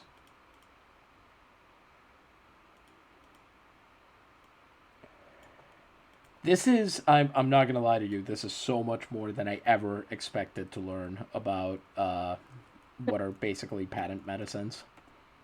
Yeah, I love thinking about the construction of things, the way products were made to appeal to people at the time, and the things that still work on us nowadays. That's always fascinating to me. Yep, I have to say, as somebody who did do, I've eaten my share of sugar and honey pills that were supposed to be medicinal over the years, so yeah, I do understand this. I feel like there's two camps of medicine. There's either the discreet little pill that's sugar-coated, pleasant to take, maybe you're not sure if it works, or the medicine which is extremely bitter and disgusting and unpleasant to take, and you're sure that it's definitely going to work because of that. Discreet Little Pill, wasn't that a Alanis Morissette album? That was the B-sides. Yes. The opposite they of Big never, Dragon Discreet. Yeah, they never advertised any of it either. Yeah, exactly. You had to actually ask for it by name. Okay, let's get back to this ball game. We are in the top of the 7th. The Corsos are gonna start their order with Alfredo Amaya, who is into pinch hit. He apparently has had a run batted in the playoffs, but has not had an official at bat somehow. We'll have to investigate how this happened in a bit. And he will be facing Everton Stack, who is through 6 innings on 76 pitches, 5 hits allowed, 1 earned run, 1 walk, and 6 strikeouts. This is what we should also mention for those of you joining us. You may not know this, Everton Stack, the Navegadores have this strategy where they like to find every possible kind of international talent they can. And what they ended up doing here is they signed one of the first Jamaican players in the Liga Nacional Puertorriqueña. And the answer is that Alfredo Amaya hit a sac fly in the clinching game against Las Marias. That's what happened. Oh, he's a good team player. He's 10 for 65 as a pinch hitter. And that one is almost certainly going to go foul. We all know this. And before we continue, I should also thank the person who led the raid, which I am going to attempt to pronounce, so I'm very sorry if I screw it up, but Tetsuigi, I want to say. 0-1. All right. As that fastball misses low, 1-1.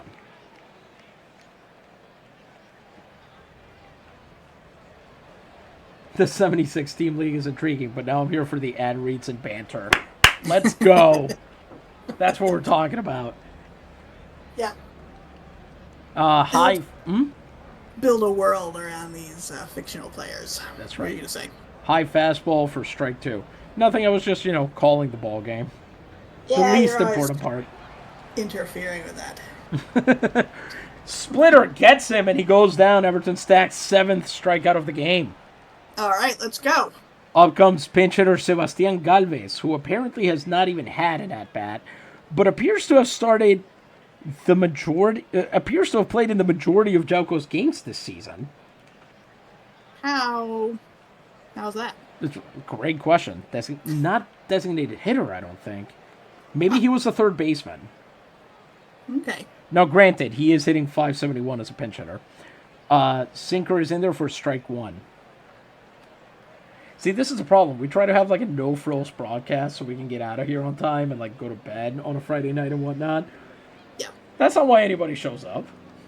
Yeah. That fast. There's nothing glamorous about going to bed on time on a Friday night. That's right. That's a much worse My Fair Lady song. Get me to my bed on time. 1-1. As he gets him to swing through the curveball. Disgusting. Why would you take a cut at that?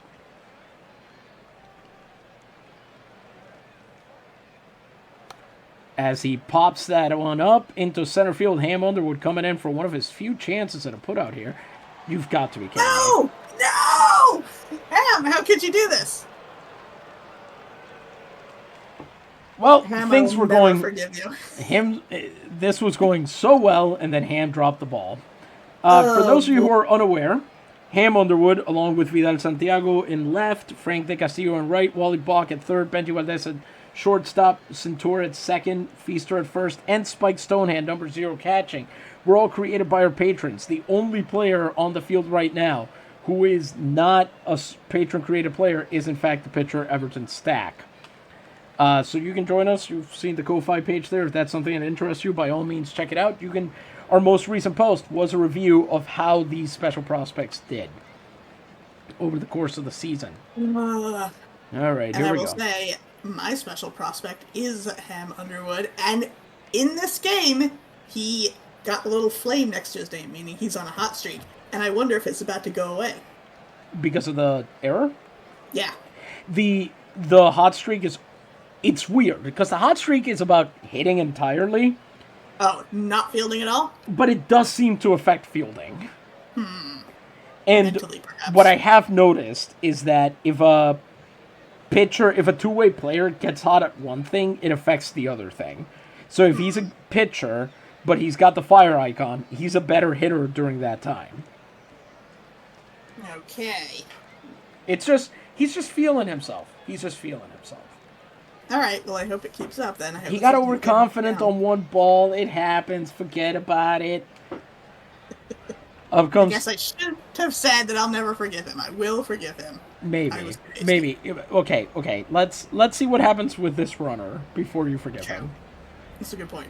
Sergio Lopez is 1 for 2 on the day. 1 out, man on first. As Stack attempts to pick off there. Lopez did get 1 single. Oh, good. Galvez gets back in time. Lopez flicks that one foul. Yeah. Sometimes you can tell from the guy running from first that his heart's not in it and it's going to go foul. Very He funny. knows. He saw it come off the bat. Yeah, he knows too. He's like, I guess I'll run. My base coach is waving at me. 0-1 count. Swings on that one, and here we go again. Does he catch it this time? Not only does he catch it, Woo! let's watch that again. That's a 4-star catch, and we haven't seen a whole lot of those from the Navegadores outfield, but there is one. Great jump on there. Nice. English Jim Edmonds style defense out there. That is a reference you don't get, but maybe some of the people watching do. Fair enough. Jim Edmonds was a center fielder for the Angels and Cards, and I think a couple other teams in there. And he not invented, I shouldn't say that, but he was particularly famous for, appropriately, the angel catch, where you essentially, like, take a couple steps back and then launch yourself at the ball. Oh, geez. Sounds dangerous. It's because he didn't have the range to close it out, but he had to jump. So he couldn't get there in time, but he knew if he could jump for it, dive for it, he could make it happen. Which had the unintended result of a lot of his catches being easier than he made them look, basically. Oh, okay. Yeah. Yeah, I can see that. Yeah. He also recently said some real dumb stuff on a baseball broadcast somewhere. I don't remember exactly what it was, but it had to do with indigenous people and how we should all get over ourselves and whatnot. So, no. Easy for you to say English, Jim. oh no, his Native American wife is fine with it. Man. He claims. Oh, sorry, no. I was saying English Jim Edmonds because it's Ham doing it and he's English. Okay, so His name is just Jim Edmonds. Jim Edmonds. Well, that's not exciting at all. No, not remotely. Eusebio Camacho comes up next. He is 1 for 2. For those of you just joining us, Eusebio Camacho is a 40-year-old man. Oh, hello! Galvez is going to run himself out at second to end the inning. Nice.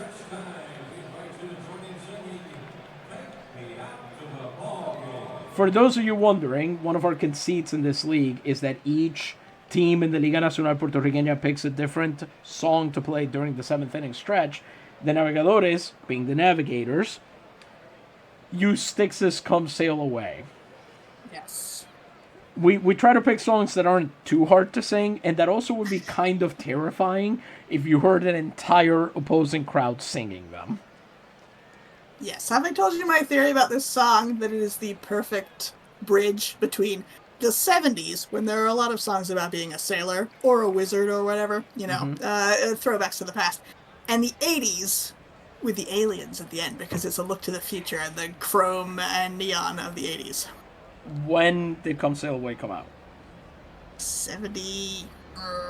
very end of the 70s, I want to say. Okay. I might be way off base. Because isn't that's right around the time the Carpenters put out that, like, what's it called, to all beings of interplanetary craft? All occupants of interplanetary craft or something? Oh, yeah? I think I so. don't know that one. And that was essentially the album that, killed them off as recording artists. In the sense of, they weren't able to get a record deal after that. It kind of petered off. But that one is an album that's got a lot of concept about aliens specifically in there. So there's, again, that interesting play. That makes sense. I like that. I do like that, yeah.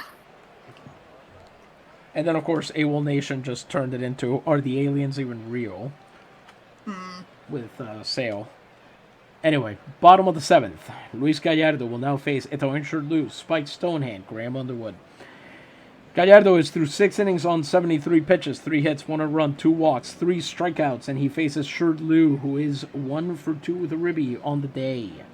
Let's see what's going to happen here. Shirley has a single and an RBI on the day. As that fastball is in there. Dots! The corner away, and that's strike 1. Shirley swats that one, but right into the grass. It's foul. 0-2 very quickly on 2 fastballs low and away. Let's see if Gallardo can finish him off here. Gallardo, of course, big part of the Corsos making it out of the first series there. As that is also fouled off. 0-2. Sherdloo also sends that one fouled. They're finally starting to get to him. I'll be damned. Oh boy. 2 strikes still. 3 fouls in a row. Fastball, fastball, fastball, and slider. Let's see what happens next. And he got him. Longer at bat than usual, but Luis Gallardo finally gets his 4th strikeout of the game. And it's bases empty and 1 out for Spike Stonehand, who is over 2, the catcher. Spike is over 2 on the day. He had a strikeout and a ground out. And that should not be one of them. He lands that one into the left center. It should be down for extra bases, even at his foot speed. And sure enough, it's a stand-up double. Nice. As Villarreal out there couldn't quite make it happen. The ball bounces off the wall. And Stonehand gets the 4th hit of the game for the Navegadores. He's on second with 1 out for Ham Underwood, who is 1 for 2 on the day. So we know he can make contact. The question is whether he will. Oh, man. Now's time. Come on, Ham. Make it happen. Ham's already had a triple in this game. He had a bases-clearing triple in another playoff game as he cuts right through a fastball, 0-1. Gallardo misses low and inside with a sinker, 1-1. All right, good. I'm glad he didn't swing at that.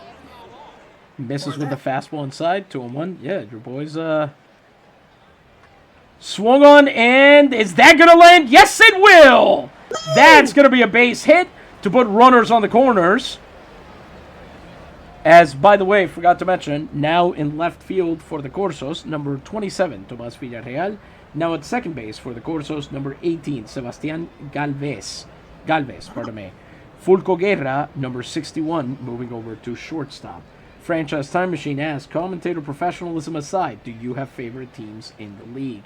Well, we're Navegadores commentators. This is our team, but I am a Reyes de Juana Diaz fan, and they made it by the skin of their teeth into the second round against the team they should have easily beaten, so I get my heart broken a lot. Luisa, any... You love that they're underdogs, though.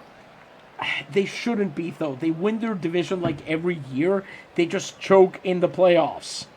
Yeah. Teams that I like, I was going to say the Escalatos, because I like their mascot, which is a chunky little skeleton who is batting with a bone. Yes, if you go to our site, which is just lmpgaceta.org, I'll put that in the chat briefly, you can actually see all of the teams. They're all organized. You can see the mascots are in the mascots for each team are rendered. We've got, this is... We're at the point where you can spend quite a while looking this stuff up. Mm-hmm. It's a whole world. Yeah, and we have a lot of fun doing this. We've built this very slowly. We're currently working on putting up the minor leagues and linking them in. We've got leagues in Canada, in Mexico, and Cuba. Those are not minor leagues, I should add. We've got leagues in the British Isles. That's, of course, where Ham Underwood came out of. And some more coming out soon that our patrons suggested and we really liked. And yeah, there's something for everybody. There's even, in fact, if you look in the LMP site, there's a fandoms page that you can look at, and it will tell you, depending on what MLB team you're a fan of, which teams we think you'd like based either on the color scheme or the reputation. Because with 78 teams, I mean, there's plenty of color schemes. You're looking at the Corsos here, and you might be thinking, those are very Astros-like uniforms, but actually, for us, the Corsos are more of a Tigers team in a lot of ways. So, Tigers fans, we think you would really like the Corsos, especially this year. They're pretty freaking good. As you can see, they're limiting the top offense in their league to just 2 runs, and one of them was unearned. Nice. 1 out. And men on the corners for Rob Feaster, who is 0 for 3. He did have a reach on error. Let's see if he can improve on that this time around.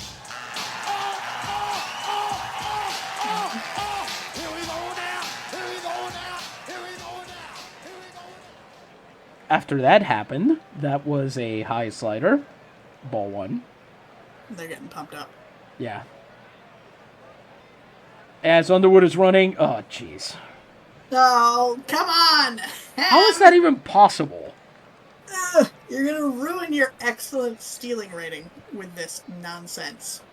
He's stolen 3. I don't know how many times he's gotten caught in the playoffs. This is a good question. It feels like a lot. Yeah, yes, you're not wrong. He was about 2 out of every 3 during the season. Yeah. He's currently at 3 out of every 5 for the postseason. Man, I don't love it. No. Man on third with 2 outs for Rob Feaster, 1-1 count. Oh, should start putting people in the bullpen just in case. Johan Hus and Kareem Anbar. 2-1 count. So Gallardo misses. Hey, look, remember how I complained that Feaster wasn't taking pitches? Mm-hmm. It's a 3-1 count. All right. Feaster lines that one into shallow center. Woo! That's going to score a run, and the Navegadores pull away. They're 3-1. Wow. As Rob Feaster scores 1. Incredible. That'll bring up Vidal Santiago, and let's see if his luck can turn around as well. He's 0 for 3 so far, 2 for 17 in the playoffs with a man on first and 2 outs, and you just know Rob Feaster is saying to Ham Underwood, I'm about to show you how it's done. I hope so. Pickoff throw is back. Feaster gets back on that one. As there he goes. Is he going to get caught? He should have been. That looks like he should have been, but apparently he's ruled safe. Love having the best working simulator for baseball on the planet. 1-0 count.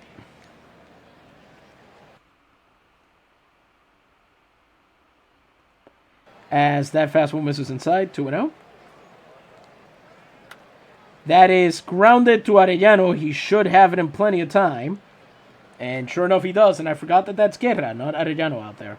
He throws to first, and the side is retired. 3 hits that get turned into a single run. The score is now 3-1 as we are through 7. Everton Stack will have the 8th. It's pretty unusual for the Corsos to substitute so many players, huh? You don't see teams do that a lot. This is something, so remember way back in the day, we called a Maunabo playoff game, and they pinch hit in like the 3rd inning? Okay. The playoffs are a different beast. Some managers start tinkering like mad in the playoffs in ways they never would during the regular season. That's surprising. All right. It depends on the manager. Why? Some of them say, no, you know what? We're going to handle our business the same way we always did. It's important to have that structure. Some managers are like, I know this guy is really good in this situation. I'm going to put him in, especially if they're behind. Yeah, that does make sense. All right. So here in the in the top of the 8th, Everton Stack, 87 pitches, 7 innings, 5 hits, 1 run, 1 walk, 7 strikeouts. Will face Eusebio Camacho, who is 1 for 2 with a sack hit today. Jos and Anbar will be in the bullpen, ready to go in case things go wrong. But Everton Stack is not usually the type to let that happen, he says, as Stack fires a splitter high and inside. 1-0.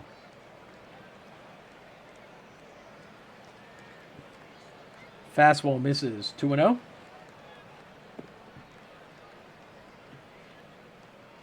Oh, he hit him! Ugh. And that's why we don't throw the splitter inside. Yeah. Pay no attention to the fact that I told you to do exactly that several innings ago.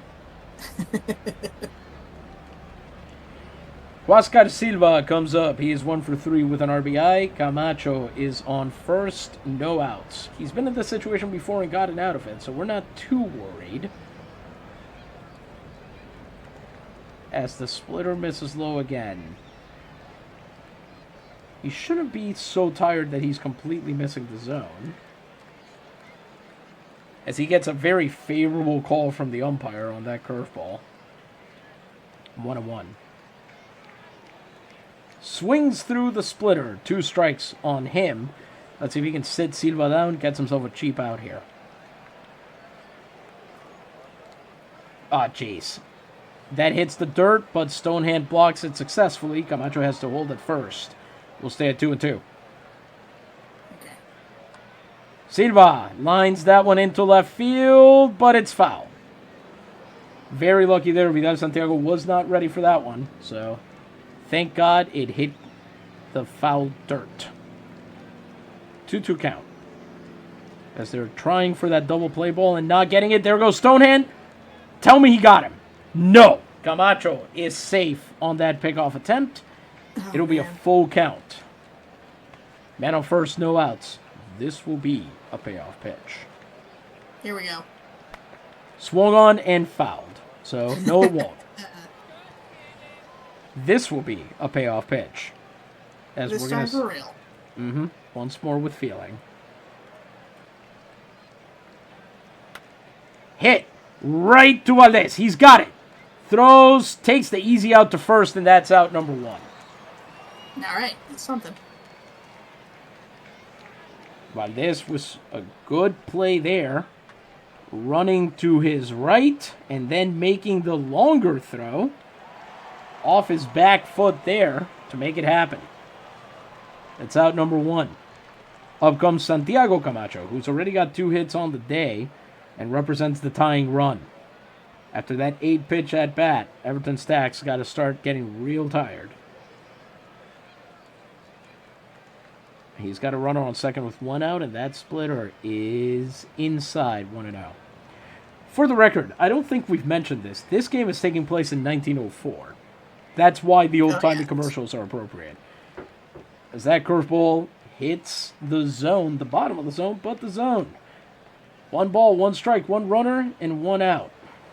Ace is wild. That is hit but fouled. Sinker there, 1-2. Let's see if Stack can outduel Camacho here. Misses low with a fastball. He's trying to get that ground ball, and it's just not working. He misses again with the splitter. This is tough, because Stack likes to finish his games, and he still could do it. But back-to-back full counts is tough. Yeah. Let's see if he can get out of this one. This will be a payoff pitch. Swung on. Hit to Centura. He's got it. Makes the throw to first. And that will put a man on third. As Eusebio Camacho makes it over. Gaudencio Mayorga is 0 for 2 on the day. Stack isn't that tired. There's 2 outs. I think I'm willing to roll with him for this. Okay. You wanted to go through 7, but he seems like he's doing all right. Yeah. This might be the last. This is almost definitely the last inning. But as he misses outside with the fastball, 1-0. Well, he is not happy with that call, and he shouldn't be. That was ball 1. Pardon me, ball 2, and it got called strike 1. Registers his displeasure by swinging to Centura, who makes the throw. Everton Stack is through 8 innings. Nice. Of 1 run, 5-hit ball. And now the Navegadores in the bottom. He has worked his way out of like 4 jams today. Impressive, truly. This is what having. Not that we didn't already have. We had Ted Balloon. We had Ben Downey, the Flying Scotsman. We had Jeffrey McCarthy. We've had very good pitchers come through Naguabo in this time, but Everton Stack is probably the best overall pitcher we've seen. Yeah. It's he's just so young. Yeah, exactly. He's basically signed through, I think, the next decade at this point. That's awesome. Yes. I actually want to talk a second. Jeffrey McCarthy was originally with Morobis, the Safe and Sounds, as they're called, the Sunny Salvos. You can guess what their 7th inning stretch song is. It's the Capital City. I couldn't. Well, how well do you know the Capital City's Safe and Sound? I don't. That's why. There's the answer. Anyway, he was traded from Morobis for a pack of players, most of whom are actually still on Morobis. Otto Hess is not, I know that. He signed in Canada recently. That guy played baseball in this reality as well. First player born in Switzerland to play in an MLB game. Wow. Anyway, so Jeffrey McCarthy came over. He pitched in the rotation for 1902, 1903. Very good pitcher. Really took it to the next gear with the Navegadores. And then he was released because he turned 30. And that's the second rule of the Navegadores. The two rules are the only repeat nationalities are if you're a patron creative player. Every other nationality has to be unique. Only one Scotsman, only one Irishman, only one Welshman allowed. We don't even have a Welshman right now because we're developing a few at the moment. Uh-huh. And then the other rule is once they're 30, they have to go. The sole exception is Ted Balloon because he was 30 when the team got taken over, so he's been signed through 35. So Jeffrey McCarthy leaves and signs in Cuba. And he originally signed with the Cocoteros de Guantánamo, the coconut growers out there. And he was not good. He was really not good. He lost 10 games of his 11 starts there. He had an ERA of 5.17. He was just terrible. He had allowed 3 home runs in a league where no one hits home runs, unless you're Brendan Lee. That's the only guy who hits home runs out there. Mm-hmm. His whip was north of 1.5, just terrible performance. He gets traded to the Elefantes de Cienfuegos, who historically have not been a good team. Immediately turns back into his old self and is leading the team in ERA going into the playoffs. Just all right. needed a change of I guess he just needed a change of scenery is all. Okay. Well, good for him. Nice figured it out. Let me put it this way. In half as many innings, he walked more guys with Guantanamo than he did with Cienfuegos. That's a shame. It's incredible. Just getting traded gave him a new lease on life. Okay, here we go. Bottom of the 8th. Benji Valdez leading off. He's over 1 with 2 walks, whereas the play-by-play just put it twice he has walked. At the knees with that sinker, strike 1 from Luis Gallardo, who is through 7 innings, I should mention, on 91 pitches, 6 hits, 2 runs, 2 walks, 4 strikeouts. Gallardo misses with the splitter, 1-1. Fringy pitch, weird. Okay, well, Fringy good for him. pitch Was amazing. Like Franchise Time Machine says, okay, well, good for him. Amazing. I was going to say, fringy pitch sounds like a appropriate nickname for a player of the time. Mm-hmm. Fringy pitch. 2-1. I'm trying to remember. There's a guy, the real Apollo of the box, as that splitter misses and makes it 3-1, was Tony Mulaney, who was a racist POS who refused to listen to his own catcher merely because he was black. I think I've talked about this on a broadcast before. But somebody in either the LNP or their minor league has that nickname now. Okay. And I'm trying to remember who it is. I'm fairly certain it's one of the guys on Naguabo's affiliate team. Raymond Breyer? Who is it? I can't believe we're stopping. Mm-hmm. Which affiliate team? Who are we talking about here? The Malditos.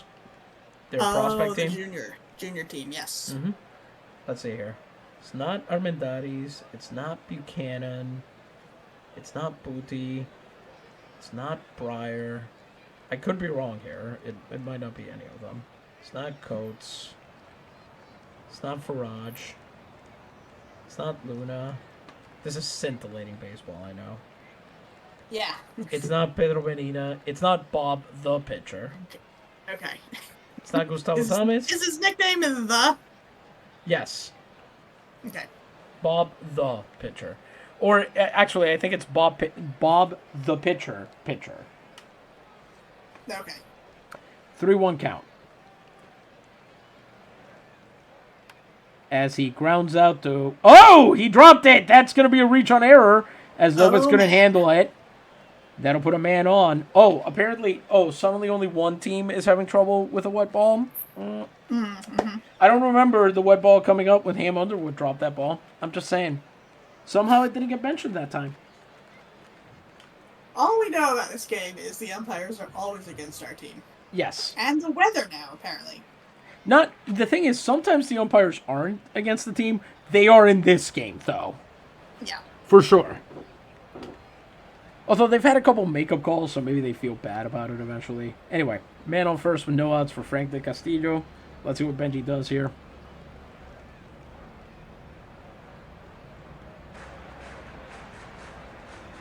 And there he goes, and he's going to get caught out by a mile. Of course. They knew he was going. You can't do that. Yeah. Sinker, ball inside. And it's 1-0. Second pitch to him misses way outside. The sinker again, 2-0. Gallardo finally starting to show a little bit of tiredness, as he's worked 3-ball counts against both of the last two batters. See if Frank gets the gentleman's strike. He does. Strike one right down the middle, and he doesn't swing. And now Frank's at-bat truly begins. Frank, the RBI leader in Liga Betances, could have sure used a chance to get another one in this game had Valdez not decided to try the most obvious steal of all time. Instead, he comes up with 1 out. Man on first. Up comes the Centurion, Jacques Centur, who is 1 for 3 on the day. Let's see if he can bring back some of that Serie preliminar magic, as he's popped out 2 at-bats in a row. There goes Frank, and that one is going to be successful. Frank de Castillo is safe with his first stolen base of the postseason. 1-0 count. Man on second, 1 out. As there he goes again. And this one, we're going to have to wait for the review. Apparently, he's safe. Definitely didn't look that way. No. I think we might have to stop saying the umpires are against us. Yeah, there's something weird going on with the way plays appear to play out, and then we get a different rating. Exactly. So we got a man on third now with 2 balls and 1 out. Gallardo misses again with a sinker. 3-ball counts to his 3 last hitters. We're going to start warming up Varela just in case, and Anbar. And we'll decide who gets to go, depending on which one would be funnier. That's always the way to do it. Mm-hmm. I mean, they're both excellent pitchers, and Burford disagrees with us. Burford thinks Anbar should be the closer. So, all right. Fastball once again right down the middle for strike 1. Let's see. Centur fouls that one off and brings us to the fullness of charity. 6 words everyone loves to hear during a baseball game. This will be a payoff pitch. Woo. Swings on that one and hits it. My dog hops like that. But that's a great play from Sebastián Galvez. Gets the second out on that quick hop. And now Frank de Castillo is way more likely to get stranded at third.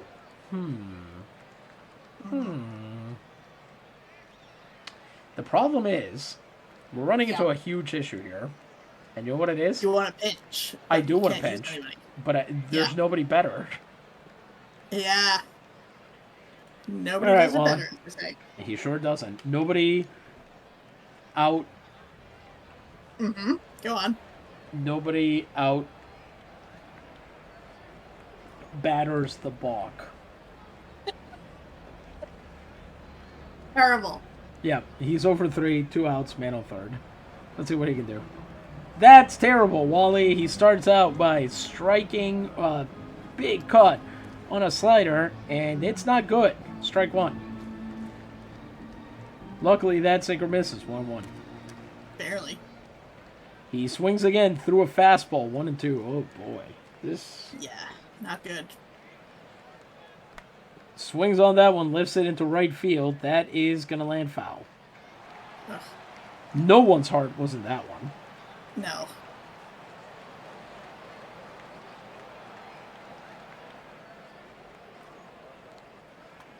And he hits that one.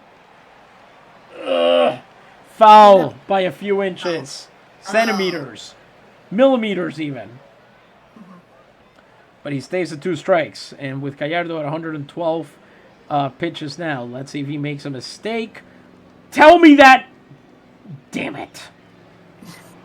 almost out of here. Hit very, very hard, but Gaudencio Mayorga with a great catch to strand the Castillo at third. The number of five-star plays from this outfield. Yeah, it's ridiculous. They're not even playing in their own outfield. Yeah. They're just showing off. All right, what do you think? Do we go to the bullpen here? Get somebody else to save? I'm leaning towards yes. I think maybe he's getting a little I tired agree. out. What do you think? Yeah. Okay. 8 innings, 5 hits, 1 run, 1 walk, 7 strikeouts, 107 pitches. Yes. Who's it going to be? Now pitching for the Navegadores de Nahuelvo. Number 41, Hector Varela. Nicknamed Matafuegos, the Fire Killer. Ooh. This is his first pitching in the postseason. He will be facing Marco Torres, who is 0 for 2. Ambar will stay in the bullpen in case he is needed. He actually did get the first save of the postseason for the Navegadores. Oh, nice. His nickname is the Tunisian on a mission. That's very complicated. You know, a reporter came up with that one. Absolutely.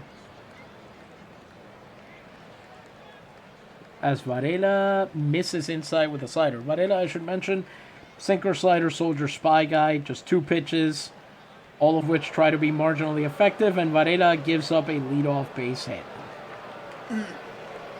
Underwood tries to get to that one in time, but it ain't happening. Marco Torres will be on base to lead off the inning, and up comes, now batting for the Corsos de Yauco, number 38, George Hayden. He is 1 for 1 in the postseason.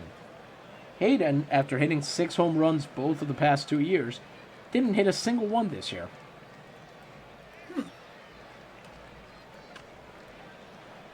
As there's a pickoff attempt from Varela, Hayden is 4 for 48 as a pinch hitter.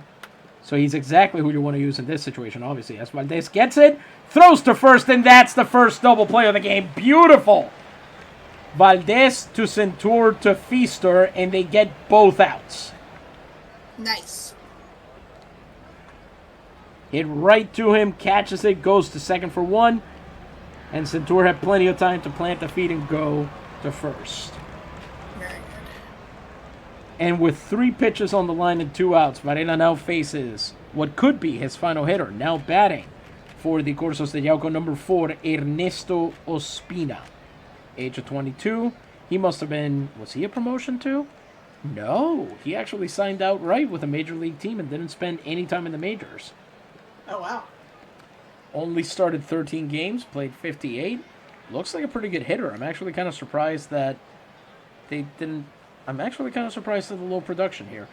This was a pitching heavy year. A lot of hitters that should have been great just weren't for some reason. I don't know why.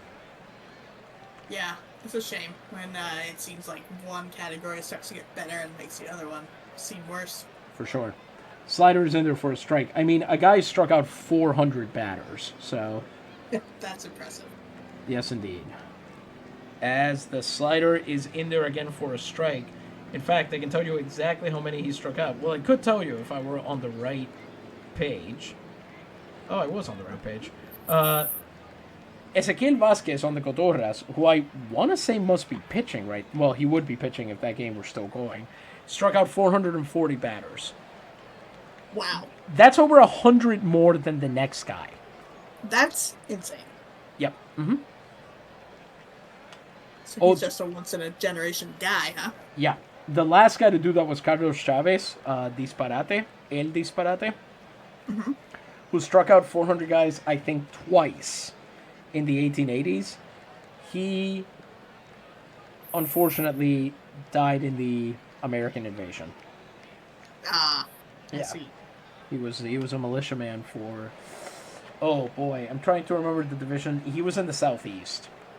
So that was one of the campaigns where 400K in how many innings? Good question. Ezequiel Vasquez 395.2. He also threw 15 shutouts, which does not break the single season record. Because I think that one just got set to be 15, so it ties it, but does not break it. Okay. Down to her last strike. And Varela, being a sporting man naturally, let's fly low with the sinker. Old Hoss Radborn style. Yes, exactly correct. 1-2 count. Here goes nothing. Got him! Cold strike from Hector Varela to end the game. Naguabo beats Yauco 3-1. Has a 1-0 lead in the Serie Eliminatoria. You can see there Ham Underwood, number 14, whose name I currently forget. I think that's Nate Chadwin. I think that's the new guy. Frank de Castillo, number 2. Everybody's there celebrating as they surround Varela as he comes off. And Everton Stack gets player of the game, of course. His second win of the postseason as he reduces or rather increases his ERA, sadly, to 1.06 as he once again only allowed one earned run, but did so in 8 innings this time.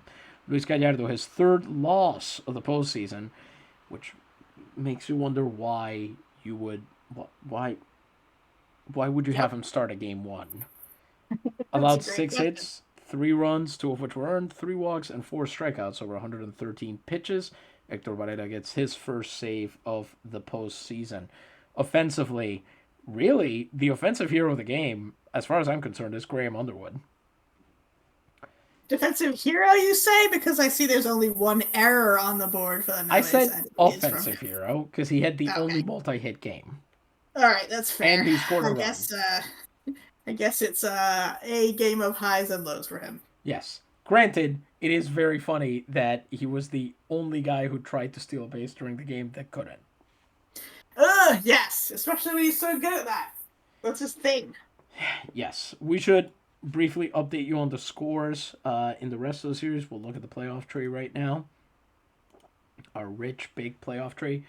Looks like, let's see here. The Murciélagos beat the Palomas 8-2. No matter who comes out of that one, we're going to be facing them next. So that's going to be really annoying.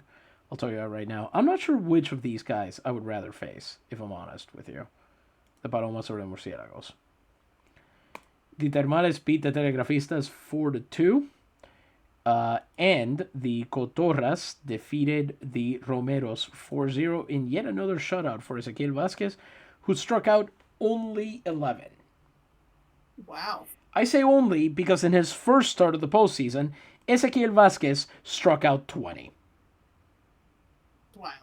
It's the first 20 strikeout game in the entire history of the Liga Nacional Puertorriqueña. Nice. Incredible. Gente, like I said, actually, I think that was before most of you got here, if we're being honest.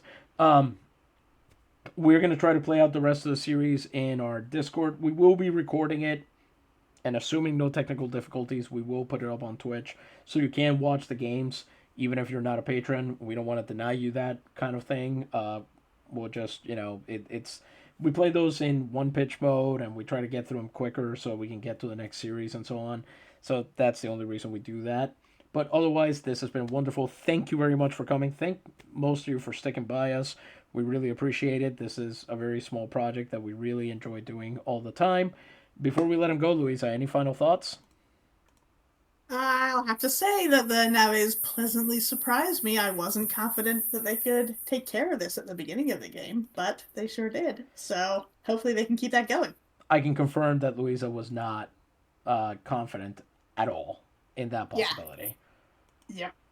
By the way, speaking of the Cocoteros de Guantanamo, where Jeffrey McCarthy signed, Miguel Govea used to pitch for the Ingenieros. They brought him in mid-season. He went 15-2 with a 1.63 ERA. Ridiculous record for a mid-season replacement. And they cut him. Why do they do that? They're so foolish. Yeah. These teams are just unbelievable. What's happening here. At any rate, gente, we will leave you until next week. We hope to be back. Yeah, unfortunately, we do ad reads at the beginning of the game, and then we do them every 3 innings. So if there had been extra baseball, you would have gotten another one. But we will have more for you hopefully next week. We will try to get to the pennant championship before we do that so that things can get properly exciting. But we'll see. The Murciélagos are a rival team, so we also like to watch games with them. Until then, however, this has been, as always, Isidro Montalvo Espinosa, broadcast coordinator for the Liga Nacional Puertorriqueña en Vivo. You can find me on the masthead page in that LMP site I shared earlier. But for now, buenas noches, gracias mil, y Dios les bendiga.